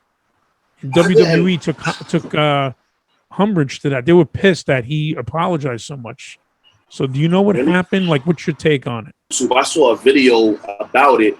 Okay. And it said John Cena apologizes to China or something like that. Yeah, I think Taiwan it was. He called Taiwan a country, and then he apologized in Mandarin to kind of like suck up to them, I guess. That's why it was like the title was apologizes to China. I'm like, what's going on? Like, I know he was in China like a few years ago or whatever. So I thought it was an old video. Yeah, correct. Yeah, so I didn't click on it. Yeah. Then I saw like a few people talking about it on Instagram, and I was like, what is this about? But I didn't get a chance to watch the video, so I have no idea. Neither did I. Like you, I got the ass end of it, so I figured maybe I would ask someone who's currently in China that may have a better take than me. Yeah, because I was just curious about it. Like, I have no clue what was said or anything. Okay, well, we'll leave it at that. Like the thumbnail. It was more of a curiosity thing, something I wanted to bring up. But getting back to the champ here, weird. You mentioned that you haven't really spoken to your brother about it. I mean, I'm sure he's aware, but you haven't spoken to him. He is. So, how about the boys at home, like the Eddie Guapos, other people from the? Have you spoken to anybody or? Oh yeah, I talked to Guapo earlier. And another thing too, Guapo has a podcast now with Angel of the Baldies. Angel of the Baldies was one of my trainers. And I was going to connect you because I know I mentioned Guapo to you about him coming on to the podcast. So it's crazy how world. He has a podcast with Angel, and he was trained at Box I was trained by Angel, Kid USA Armand, Fabian Street, and the Sheik. Those were my trainers. Not the Iron Sheik, but he was known as the Sheik. But I mean, they were my trainers back in the day. And Big Vito Lagrasso was my first instructor for my very first introductory to wrestling in a battle royal. Ooh. So it's so funny you mentioned these guys. It's a small world. Such a small world. That's crazy. Yeah. So what was Eddie Guapo's words of wisdom when he found out you became the champ? What do you have to say? He was very emotional. Yeah, I can imagine. You guys go back a long way. Very emotional. Yeah, man. He's so proud of me. He always tells me he's proud of me. But he was so happy. Man. That's awesome, man. That's great. It was great to speak to him about it. Like, he was one of the first people I spoke to like when I got home. Yeah. I just came home and I showered up and I was just sat back, got me a glass of red wine, sat on the couch and like let everything sink in. I was just talking with Guapo about everything that took place, and I'm just getting all the feedback from everybody on social media. Everybody's tagging me and stuff, like that's the best part. Sharing the videos. Yeah, the payoff, man. Man, this is crazy. Like, I didn't go out that night because the guys, they was finishing up, cleaning up the building and breaking down the ring. You said it was Tuesday. They had to work. Yeah, everybody just turned in, Yeah. So I didn't go out. I didn't go to bed until about like 6 a.m. because the adrenaline is still flowing. Yeah, exactly. I'm trying to come down, because I'm so high. I'm like trying to get the come down going, and I'm just like, I can't get tired. Like, I'm talking to everybody, responding to everybody. I'm just like, man, I gotta get You're all sleep. hyped because of it. Now, when you went home that night, did you go home with the title? No, the title, and they said have some more repairs done. Oh, okay. But now, once that's completed, will you be able to have that with you, at all times? Yeah. Okay. Yeah. Because most wrestlers I've heard in interviews in the past, when they became a first-time world champion or even multiple, the adrenaline, like you said, is flowing. And then when they get home, when they finally sit down and relax, have a red wine or whatever it is, and they're looking at that title or thinking about saying, and there it is. There's the glass. But, cheers. I got my bottle of water. Cheers. Oh, man. I may as well take a swig. I got some too right here. That's a real bottle. I got a Some, little rinky-dink shit, but yeah, some lemon water. oh, nice. Keep the That's why vocal it's a little cords going. cloudy. Yeah, no, I hear you, man. Keep the vocal cords good. But yeah, I mean, every champion I've spoken to, a lot of them, it's funny where when they go home the night they won the title, everybody figures they're out celebrating, partying, but a lot of them have had quiet, private moments by themselves. When Mick Foley won the title on Monday Night Raw, he sat, I believe, in a hotel room by himself. I think he ordered for a pizza or something. He's just like looking at the title, saying, "Holy shit, I did this." I think the same thing happened with Shawn Michaels and some other, champions. But it's not always what people have imagined in their head. Like, oh, he's probably at the club with the title up saying, "That's right, motherfucker. Woo, look out. I'm the champ." I've had those moments, but... Oh, I'm sure you have. But you know what? Even though you didn't get to go out that night, people know that you're the, newly crowned first ever champ for IBEW. And eventually, when you get to see people and the borders come down, there'll be celebrations. And that's what social media is all about, man. If you can't see the person in person, you got the social media. My celebration is on social media. Looking at the responses I was getting and the repost and the videos people are throwing up on social media that was in attendance or who was watching live, that was enough for me, man. Yeah, I just honestly really wanted to sit back. I wanted to sit back on the couch with my red wine and just chill because I'm all bruised up. My chest is all cut up now. Well, Jesus Christ, those chops you guys gave each other. Look at that shit. I felt him back home. You gotta see his neck. His neck looked exactly like my chest. His neck was all bruised up and all that. So you guys went to war, man. This is no goddamn tap dance, no ballet bullshit. All those people out there that say wrestling's fake. You know what? I got a big Italian salute right there to the people who think that, because there may be certain things that are looked at ahead of time, but the injuries are real. The pounding is real. You can't fake gravity. So anyone who says that it's fake, I dare you to get in the ring with someone like Buffa, the Papadons of the world, and I want to see if you can survive 5 minutes, not even 2 minutes, and you'll be crying like a baby. So to those out there who don't understand, who don't represent, who don't appreciate or are a part of this, watch the shit. Don't talk shit until you see it for yourselves. And now the people who went to this show, they're always going to remember this, because not only was it a title match, it was a first ever title match for this title. And people for years to come will turn around saying, I was there for the first inauguration of the IBEW title match. That's a memory not only that you and your opponent will have, but the entire crowd that was, in attendance. That's a memory, man. And, you were a huge part of it. So it's a great feeling. That was amazing. Those fans were so good, man. That's probably the best crowd I've wrestled in front of here in China. Yeah, that's great. And how many people? Rowdy. How many people would you say were there? Ooh,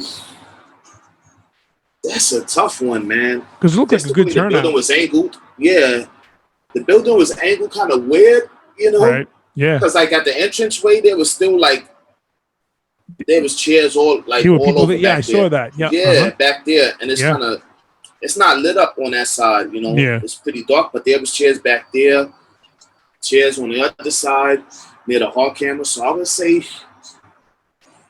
about 300. That's great. And now this match that you have, I know you sent me like the private copy I got to watch, which I was very privileged, because I noticed it's not on YouTube. This is only because this is my cut of the match. Well, and it's only private because I appreciate it. I have 2 strikes on YouTube. Really? Because I for those 2 matches, so I got 1 strike left. So I have to be very careful. For what now exactly? It was a match that I posted from Japan that me and my brother had in Japan. Why? Because you use like a company's name, or? Yeah, because it was on TV. It was on TV, so I guess the TV company, I don't know. Yeah. They gave me a strike. So I got 2 strikes already with 1 left, so I have to be careful about what I post. Because I'm not trying to lose my channel. I have 300 videos throughout my career on there. So now if you get a 3rd strike, you lose your entitled YouTube account for good or for a certain period of time? For good. Oh, shit. Because you see, this is good to know, because like me, I only post on my YouTube page my podcasts, whether it's me talking by myself or if I'm interviewing somebody. And Yeah. you know, as you know, on my interviews, I'll have pop-ups between us.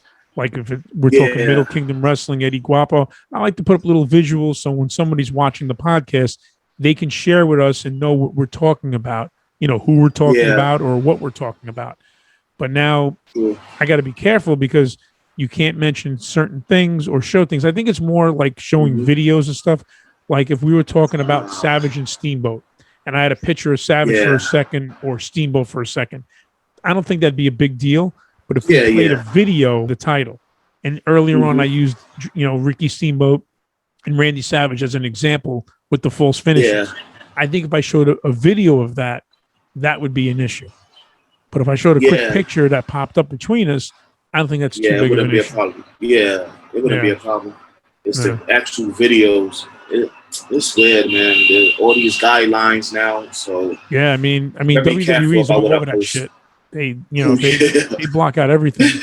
It's crazy. Yeah, everybody's all over. Even like this company in Japan, like giving me a strike. So just ask ahead of time. Adrian is cool when we mention Middle Kingdom Wrestling on the podcast. He doesn't much. I didn't think he would because I'm just trying to promote it for him. Yeah, he give you guys a lending hand, you know, because he loves it. That's great because you guys have a lot of great talent there, and you know I know it's starting to get blown up in Shenzhen, which is awesome. But I want it to be shown here in the States because a lot of times guys that work in other promotions, whether it's here in the States or overseas, they don't get to have the full exposure and get like a good fan base. So me, not only as a fan, but as a podcaster, I want to get the word out there for everybody so they can watch, enjoy, and appreciate and learn, you know, the list of who's who. Oh, yeah. You know, we'll continue to do that. Yeah, we definitely need it. And well, it's we're the only company in China with the streaming on YouTube every week. So, but that's a plus. That works for you guys. It's a huge plus, but it doesn't end there. We still got to keep on working, man. Oh, no, you can't just rely on one thing. You got to keep You have to keep on plugging away and always look for like higher expectations and set different goals, higher, you know, whatever. But just keep doing what you guys are doing, and it's working. I mean, shit, you just did episode 26. So 27's coming out. I mean, crazy. Yeah, exactly. So you're starting to get a little build of a history now in episodes, which is great. Oh, yeah. You know? Yeah, man. It's awesome, man. Like the things that Adrian was able to do with MKW is amazing. And speaking of episodes, during like the COVID era, they're still running shows. Like the only company in China running shows like during COVID. Like that's unheard of. Like even in the States, you don't have companies doing that. I mean, they're starting to come back now, but a little bit. But the problem is over here, even Papa Don again. He mentioned it on Derek's podcast, Midnight Hustle. Yeah, that's crazy. He hasn't been wrestling 3 times in front of like 30 to 50 people because it's limited. Yeah, like what the hell? I see people posting all these matches and stuff like that from all these shows that are running, and I'm like, how the hell is he not? Like, I understand why he's not doing the shows, but I'm like, why the hell aren't they running shows? Like, you have these little like promotions running shows like every week, but yet he's a champion of these bigger promotions that could be running more consistently, and I'm like, God damn. It's weird how things happen too, because certain places you can only have a certain amount of people. We'll use Mother's Day for an example. I took out my wife, I took out my mom, my kids, and one of my daughter's boyfriends came with us. And the restaurant we went to in New Jersey was totally packed. Oof. So I mean, the guy sitting next to me wasn't this close, but I'm sitting here, and the next table's like a few feet away, and it was like a bunch of tables. So now, me as a wrestling fan and as a wannabe booker, I'm thinking to myself, wow, if I book this hall for wrestling, I can have a shitload of people. But it's like, how is that all these people can sit here and fucking eat dinner, but I can't have these people come and watch a wrestling match? And basically, their tables were right next to ours. It's like one round table here, then another one, and another one. And then, like, the whole room, it wasn't even like half filled. Bro, it was totally full. And when everybody walked in, they wore their masks, and you couldn't take off your mask until you were seated. And, back in the, I'm thinking to myself, okay, now that we're seated versus standing up, what the fuck is the difference? I'm still next to these people. I don't get that. So it's like it makes no sense to me. And then when we used to go to this place, they had like an open salad bar. You would go get your salad, whatever. But now they closed that off, which makes sense because you got 1,000 hands going in there, and you want to try to like minimize the chances of getting sick. Yeah. But how is it that in one place you got a shitload of people, no questions asked, then you go to other places and it's like, oh no, you can only have 50 people, and they say it's because certain states have different rules. I was in New Jersey, and I know New Jersey now has the open policy. I think you don't have to have the mask or whatever. Oh, okay. I feel whether you took the vaccine or not, wear that shit and take it off when you have to eat, obviously. But I was just wondering, how is it that, like, Papa Don mentioned he wrestled in front of 30 or 50 people, and I go to a friggin' restaurant and the fucking place was packed, man. Packed. And I'm thinking to myself, wow, this is like a big house show. I'm thinking to myself, and I don't know. I just found it really, really weird, just strange. Yeah, but it is weird, man. Yeah, hopefully it'll pick up, and I hope so. People will start coming out and still be practical and be safe, but also not live in a goddamn bubble and be like, oh, it is what it is. Oh, man. It is, man. The world will never be the same again. No, I don't think it will. And I think eventually this will get treated like, hopefully, like a serious flu where people get flu shots. They'll get their vaccines for this, I guess. And, hopefully the casualties will minimize and eventually, people will be saved and not have to suffer and worse off, of course, die. So, and hopefully not just the wrestling world, but all sports in general, every walks of life, people can live the way they're used to living. Yeah, man, it's tough, man. It's been a tough 2 years. It really has. I mean, but 300 people, nothing we've ever experienced. This is all new to us. Yeah, no, it is. And that's for sure. I'm very happy you had a nice turnout for your championship match because you deserved it. Man. I think guys like Drew McIntyre, not this year's WrestleMania, but last year's WrestleMania, he wrestled in the Performance Center, and he beat Brock Lesnar for the title, and there was nobody there, so he held the title. That was something. He waved to the camera saying thank you, and it's like this guy worked his whole fucking life for that moment, and there was no fans. So at least you were lucky enough to have that live crowd there. No, man. Yeah. Thankfully, because I was, like I said, I wasn't expecting a lot of people to be there. I was hoping, but I'm the type, like, I expect the worst, hope for the best. Exactly. So I'm always prepared. Play it by ear. Promoted for like months ahead of time, or? Yeah, it has been. Okay. But you never know. Now with COVID, you never know. Yeah. So you can't really bank on like all this promotion and expect people to come. Like, you have to wait and see. So when I found out that it was a packed crowd, I was like, oh, okay. Yeah, it could be like you said, it could be a crapshoot because with the pandemic, you can have people come out in droves out of nowhere, or barely have anybody there. So it worked out for you, man. Yeah, it did. And another thing too, just because it's a packed house doesn't mean anything. Like if they're sitting on their hands, I'd rather there be nobody. Exactly. Honestly. Exactly. You don't want a dead crowd. I mean, cheering and booing. You want either one. Like that gets me more upset. People just like sitting on their hands. I'm just like, come on, why are you even here? Go do something you want to do. Go to your house, go sit in your living room and do that shit. I mean, you come in here for a show. See, that's another thing with the crowds today. And the thing is, people are not into matches like they used to be because of this reason right here. You go to a match and people are like this. People are staring at the phone. Yeah. Same thing goes for like rock concerts, football games, baseball games. They're not as invested in the product like they used to be because there's too many outside distractions, with social media, cell phones, and all this bullshit. Instead of focusing on what you paid to see, you're fucking looking at your phone and screwing around with everything else, which you shouldn't be. People go to rock concerts. They got great tickets.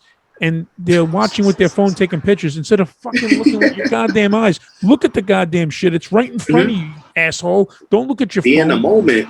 Exactly. Be in the moment. I took my wife a couple of years ago to see Bon Jovi. Now, Nice. my wife, I'll give her a shout out. That's her man. She loves him, and I got to deal with it. But we had these really high tickets. Like the seats were high, and you know they were sold out. But now you got people below you that have even better seats, and they're doing this shit. And I'm like, I'm thinking to myself, the man is right in front of you. Take in the fucking show, enjoy it, watch it live. What is this shit? And you know, that's what this generation is trained to do. It's all interaction through a fucking phone. And meanwhile, you're at the match. You're sitting ringside watching the first IBEW World Heavyweight Championship title match. I'm not saying they did it at yours. I'm just using that as an example. Yeah. Don't look at the phone. I mean, take a picture or two. I get it. Yeah. But watch the match. Enjoy it. Invest in it. You know? That's all we access pro wrestling, man. Your fans looked really into it, though. They it looked like they were watching the match more than anything else, which is a good sign. These are people that were seeing me for the first time. Exactly. So to them, it's something new. People here take shit for granted. That's the problem. Yeah. You know, when I was a kid, you know, it's funny. I've been to 2 WrestleManias in person, but all the other ones I've seen live through public access television or pay-per-view. WrestleMania 2 and 3, I had to go to the Canarsie High School in Brooklyn to watch it in the auditorium. Now, people ask me, like on Facebook, you'll see things. Would you rather have grown up in your generation or grow up in the generation today to have all the tools of social media that these kids have? I'm like, fuck no. I was in that auditorium sitting and then getting up on my chair during the Savage Steamboat match, watching Hogan slam Andre. I wasn't doing this shit. Oh, what happened? Oh, I missed it. Oh, well, what can I tell you? No, you were watching the match. And I feel fans have that disconnect now where they don't appreciate the performance as much as they should because they're too busy with this shit, looking at their Facebook, looking at their whatever, like, you know? They don't have to be fully engaged because they have their phone, you know? Exactly. They could do everything else through their phone, you know? So it's like that bothers me because if you're coming down to watch a show, the performers in the ring are going to bust their asses to put on a great show for you as the paying customer. They want to show their worth. They want to show their performance. They want to show you how great they are. So in return, respect it, watch the product, and be invested because you guys are putting out your heart. You're putting everything out in that ring for the fans to enjoy. And I just don't understand why they're too busy doing this shit instead of investing and watching. And just know, when I watched that match, I was totally invested. That's the point I wanted to make. I enjoyed the match thoroughly. Both you guys kicked the living shit out of each other. I felt the chops. I felt the forearm shots. I was like, Jesus Christ. I still feel them. Yeah, I was like, I hope they make it out alive, I'm saying to myself. But as a fan, I was invested. Luckily, we did. Luckily, we did because another thing, too, the ring, it was a good ring, but the ropes were super loose. I was going to ask you about that, yeah. Yeah, that's one thing. 2, it was a ring with flexi beams. Mm-hmm. So, you know, after you get a little wear and tear on those flexi beams, it creates a dent in the ring, so the ring is like this. Caves in the middle, right. Yeah, it caves in the middle. So that was another problem. You know, flexi beams are super bouncy. Right. So that's another thing. And the canvas was vinyl. Yes, I was going to ask you about the canvas, and it looked like it was a little stiff on the bumps. The ring's too bouncy. I don't like the super bouncy rings because, you know, it could cause you to like sprain your ankle and things of that. Like, you want some give, but not too much. Yeah, you want like a solid base, not too bouncy. You know, because that's hard when you're running. Like, if you don't have good footwork, you can mess yourself up. Exactly. So was it more bouncy than stiff? It wasn't stiff at all. Oh, it wasn't? Okay. No way. But it wasn't an easy ring to wrestle in. Yeah. Because the vinyl canvas, once that thing gets wet, like a drop of sweat hits it, it gets super slippery. Yeah. We were slipping all over that ring. Yeah. Because by this time, like, it's the main event, so the ropes are extra loose now. They're not as Right, tight. from all the other matches, get Irish whipped off the ropes. Yeah, yeah. That right there, that was tough. Yeah. I had to change a lot of things before the match and during because of those reasons. Because I'm all about safety, you know. Of course. And did they wipe the ropes down in between the matches? Because if you remember in cyberspace, we used to have a guy with a towel. He would wipe the ropes down. Because if you're standing doing anything, like any flippity floppity shit, your foot will slip off that rope. You're screwed. I mean, that's one thing I told them. I was like, make sure you guys tighten the ropes after every match. Good. The ropes down, stuff like that. Absolutely. You know it is. So they're not going to get much tighter. But don't they have that? Don't they have that metal mechanism to tighten the ropes? Like they can do it in between matches because, like you said, they get worn, they get like loose. Yeah, they have that. But it's still like after a while, once you're hitting them, it loosens up even more. Yeah. Then you throw in the sweat. Both of us sweating.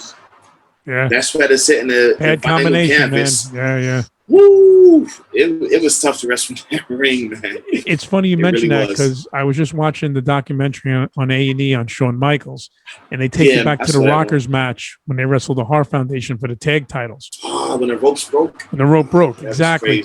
Now, they went over in that match, the Rockers. They became the champs, but because it wasn't on television, they erased that history and gave the titles back to the Hart Foundation.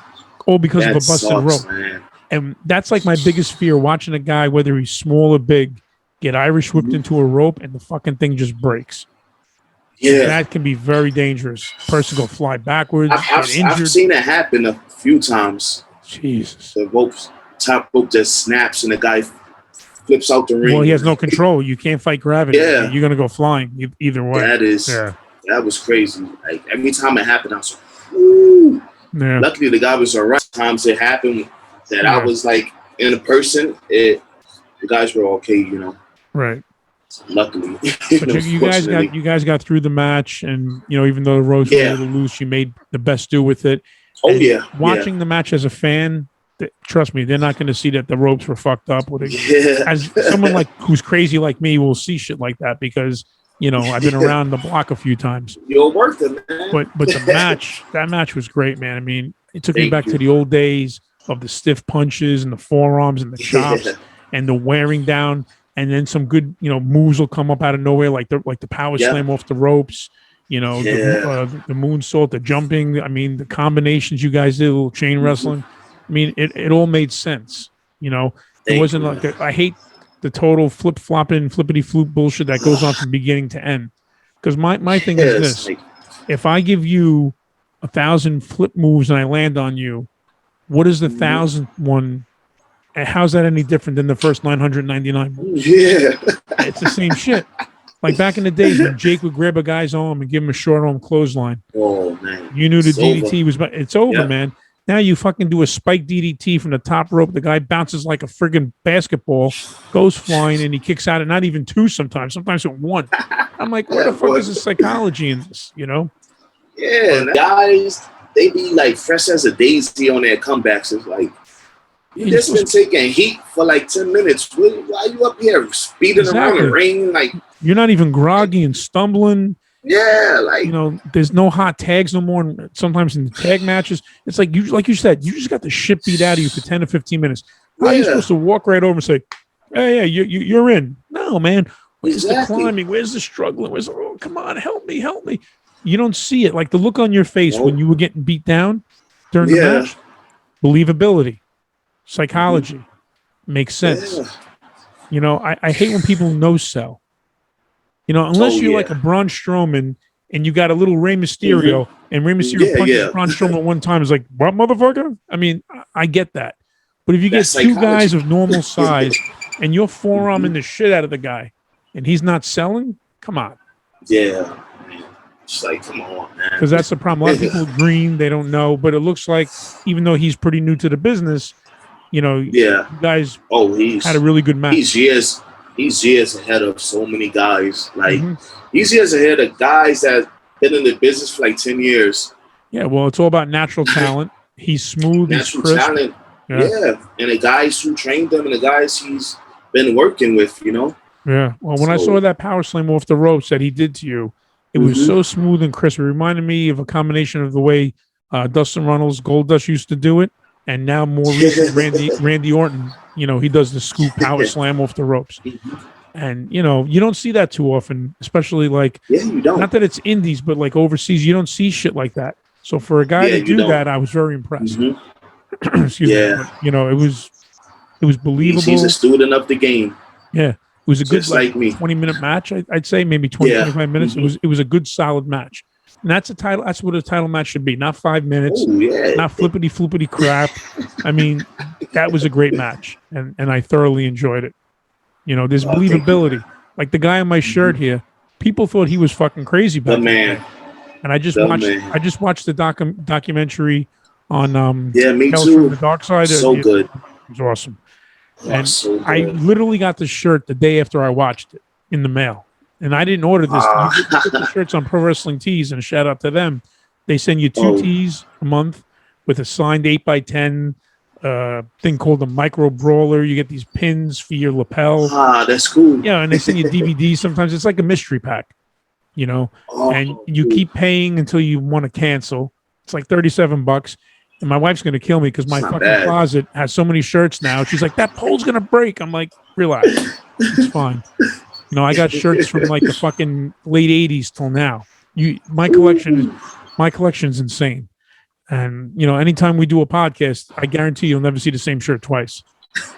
Unless I forget with my Halfheimers and I put on the same shirt. Other than that, you'll see a different shirt every time. But that's my thing. Cool, I love my shirts. What can I say? I guess as an old man, I'm still a mark for wrestling. What can I tell you? Hey, we all are, man. I love the business. That's what got us into it, man. Loved it since I'm a kid. And, you know, Derek always makes fun of me. He says, I know your catchphrase, been a fan since 1977. Because I always have a habit of saying that. And one day he called me out on it on his podcast. And he broke my balls about it. He goes, I got Toddy D the Palmer on the house. Been a fan since 77. He had to say it just to break my balls. But shout out to you, Derek. It was funny. Yeah, shout out, bro. But see you soon. Oh yeah, I'll be definitely. Up there next week. Oh, you gonna be on the show next week? Yeah, you gotta make an appearance, man. That's awesome, man. I'm looking forward to it. We gotta get this 3-way dance going, man. Yeah, well, when we do the 3-way dance, we're gonna have to up the Zoom thing because to a lot of people out there who don't know, when you do a Zoom one-on-one like this, we can do it unlimited. If you have 3 or more people involved, you only get the first 40 minutes. So after that, that's when we'll see what we're going to do. But I know Derek and we've been talking about doing like a tag team, getting people on. And so he can throw some questions out. I can throw some questions out. And I think that'd make a hell of a show. I kind of feel bad for the person we're going to interview because we're going to bombard him with questions and double team his ass, kick his ass. Beware ahead of time. Handicap match. Yeah, that diehard Derek Gordon and Brooklyn's own Toddy D is going to come after somebody. So they better pack a lunch. It's going to be a long day and a long run. Oh, man. He'll be doing overtime. Exactly. Get that OT in. Yeah, so basically, Buffa, along with his boombox, your next MKW tapings, you said, is in June or July? July. In July. Okay, so that's going to be the blast-off episode. So in the meantime, like we discussed in the past, from now until then, you guys will be doing house shows and other types of shows you'll have on different matches, and definitely keep me posted on those. If you get some kind of link, send it to me because I want to check it out. But absolutely. So hopefully we'll see the title match, unless you said before with the strikes with YouTube. I'm sure that if the IBEW company they approve it on YouTube, then you shouldn't have an issue. Yeah. It wouldn't be an issue. So YouTube only gives a strike against somebody if somebody complains to them, or do they? If they report the video, like if you upload a video and it gets reported from the person who like either shot it or uploaded it first. Like if you re-upload somebody else's video, then they can report you, and that's how you get the strikes. Okay, well, I guess either I'm doing one or two things. Either I'm following the guidelines, or I'm not just that popular. Nobody gives a shit. So I'm kind of like floating under the radar, But I try not to bring now. I try not to bring up other companies because I get it. You're a trademark company, and you have the rights to that. Who the hell am I to say things or use footage? But mine is very simple. We do our one-on-one interview. We discuss certain things, a couple of pop-ups maybe from time to time. Yeah. But you know, I hope you don't get any more strikes because you don't deserve that. I know you're not looking to start a problem. There's just unfortunately a lot of crybabies out there that like to do nothing but bitch and complain and whine about shit. Yeah, I'm like, come on, man. Like, I'm the one in the match. What's going on here? This match was what 10 years ago. Exactly. I mean, you're really bitching about something that's like, no offense to you, whoever it is, it's not even relevant anymore. I'm talking about something that happened a decade ago. I mean, give me a break. You know, it makes no sense. Yeah. Like, and this was like when I first uploaded it, it was maybe like a few weeks after the match aired. Yeah. And it got taken down. There's somebody else sent it to me. They uploaded it but had it private. Okay. And they sent it to me and said, cool. It's been a few years. Let me re-upload it on my page. Sure enough, boom, second strike. I'm like, it's a decade ago. How that? The YouTube police came out with their handcuffs. It's unbelievable. God damn. I'm not making money off of it. Well, I'm monetized, but not anymore. I don't make money off of it. The only good thing out of that is obviously they did it because you're relevant. You got noticed, maybe not in a good way, but it just goes to prove that, you know, Buffa is now a major player in the world of professional wrestling doing his thing. And he put out a bullshit video from 10 years ago and they're fucking crying about it. Hey, it was a 0-1 match, and, you know, that relationship isn't. Well, so hopefully we can mend fences in the future. I guess. But on a positive note, your first episode on Toddy D's Pro Wrestling Podcast now, I believe, has about 140 plus views, which is really good. We're getting there little by little. Like you said, you like to climb in a match from little by little. Well, I'll do the same for my YouTube channel, thanks to people like you. And I believe the second episode has maybe 40 plus or whatever it is, because that was put out, you know, well after episode 1. So hopefully we'll get the same feedback for episode 3. I'm sure we will. Between you promoting yourself and me promoting you, as well as the podcast, we'll get it out there. And, you know, in the future, once you start defending this world title and other things are coming along and you're ready to come on the podcast again, you know, the door's always open. Always ready. You know, always you're ready. Now an official regular of Toddy D's Pro Wrestling Podcast. Always welcome back anytime. Yeah. And if Big Sam has the cojones, or that big bald dude with the porn star mustache, if he's got the cojones, he can come on my show anytime. You know, they don't call me Brooklyn's own Toddy D for nothing. You come on, we'll shoot the shit. If Zombie Dragon wants to come on, Adrian Gomez, what's his name? DC Chin, JJ, who you just wrestled, whoever it is, man, come on down. The door's open. You may not like what I have to say. You might like what I have to say. But either way, come on, we'll shoot the shit. They'll get exposure one way or the other. Exactly. So, in the 3 episodes, we've discussed everything. We discussed your climb from a tag team wrestler, making it overseas between China, Japan, Asia, you name it, you've been there. We've discussed it. We've discussed tons of stuff. Has there anything not been discussed that maybe I didn't bring up, or maybe you failed to mention? Because if not, please go right ahead and talk to me. I think we covered everything. Now we can get into details about certain, you know, timelines, you know. Yeah, sure. In my career, like we could definitely do that. Like me wrestling inside of a strip club in Macau. Yeah, that was an interesting story, to say the least. I mean, you know, Japan is another one. Like a lot of crazy stuff, man. So basically, you had people being entertained by dancers on one side, and you had a crowd being entertained by wrestlers on another. Yeah. That's pretty insane. Wild. Yeah.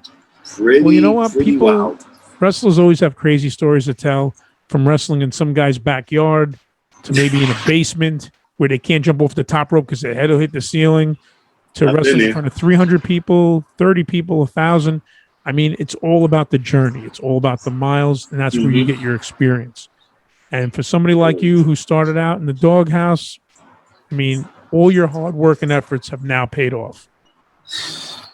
And I see nothing but continued success for Buffa along with the Boombox. And now, thank you, the IBEW World Heavyweight title. My man, the champ is here. Oh, here to stay. Exactly. I'm not looking to lose that belt anytime soon. I could be champ forever, I'm going for it. Hey, you know what? Your run as champion has just begun. Take it in. Like the Hardys used to say, live for the moment, enjoy, take it all in.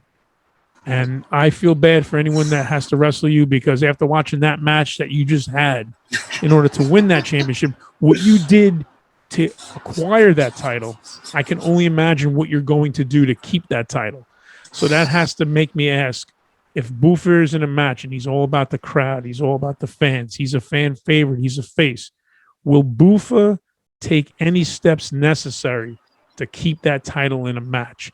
If he has to rake somebody's eyes or rake a back or take a cheap shot when the ref isn't looking, is Buffa willing to do that and risk his credibility as a face in order to stay on top as a world champion?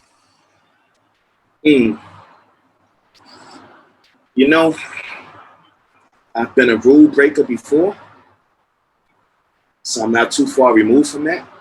I can play dirty with the best. I would say if it comes to it, I would, but at this point in time, I've never had to go back to my old ways. You didn't have to resort back to the old ways. I've learned from my mistakes, you know. Okay. But that's it is why I'm also putting extra time. I'm putting extra time in the gym. Right. Extra time in studying tape, you know. Just so I won't have to go back to my old ways. I won't have to rake a back or poke an eye, you know. So, but you know, it does. I haven't had to go back to my old ways like in the past few years. So you've been good. You've been clean the last few years, but it could be a possibility by any means necessary. It could be that like possibility. I said, I'm not too far removed from my old ways, so it's easy to turn that switch if need be. If you have to flip the switch, you'll have to. And like for people out there who don't realize, you know, us New Yorkers, we don't take nobody's shit.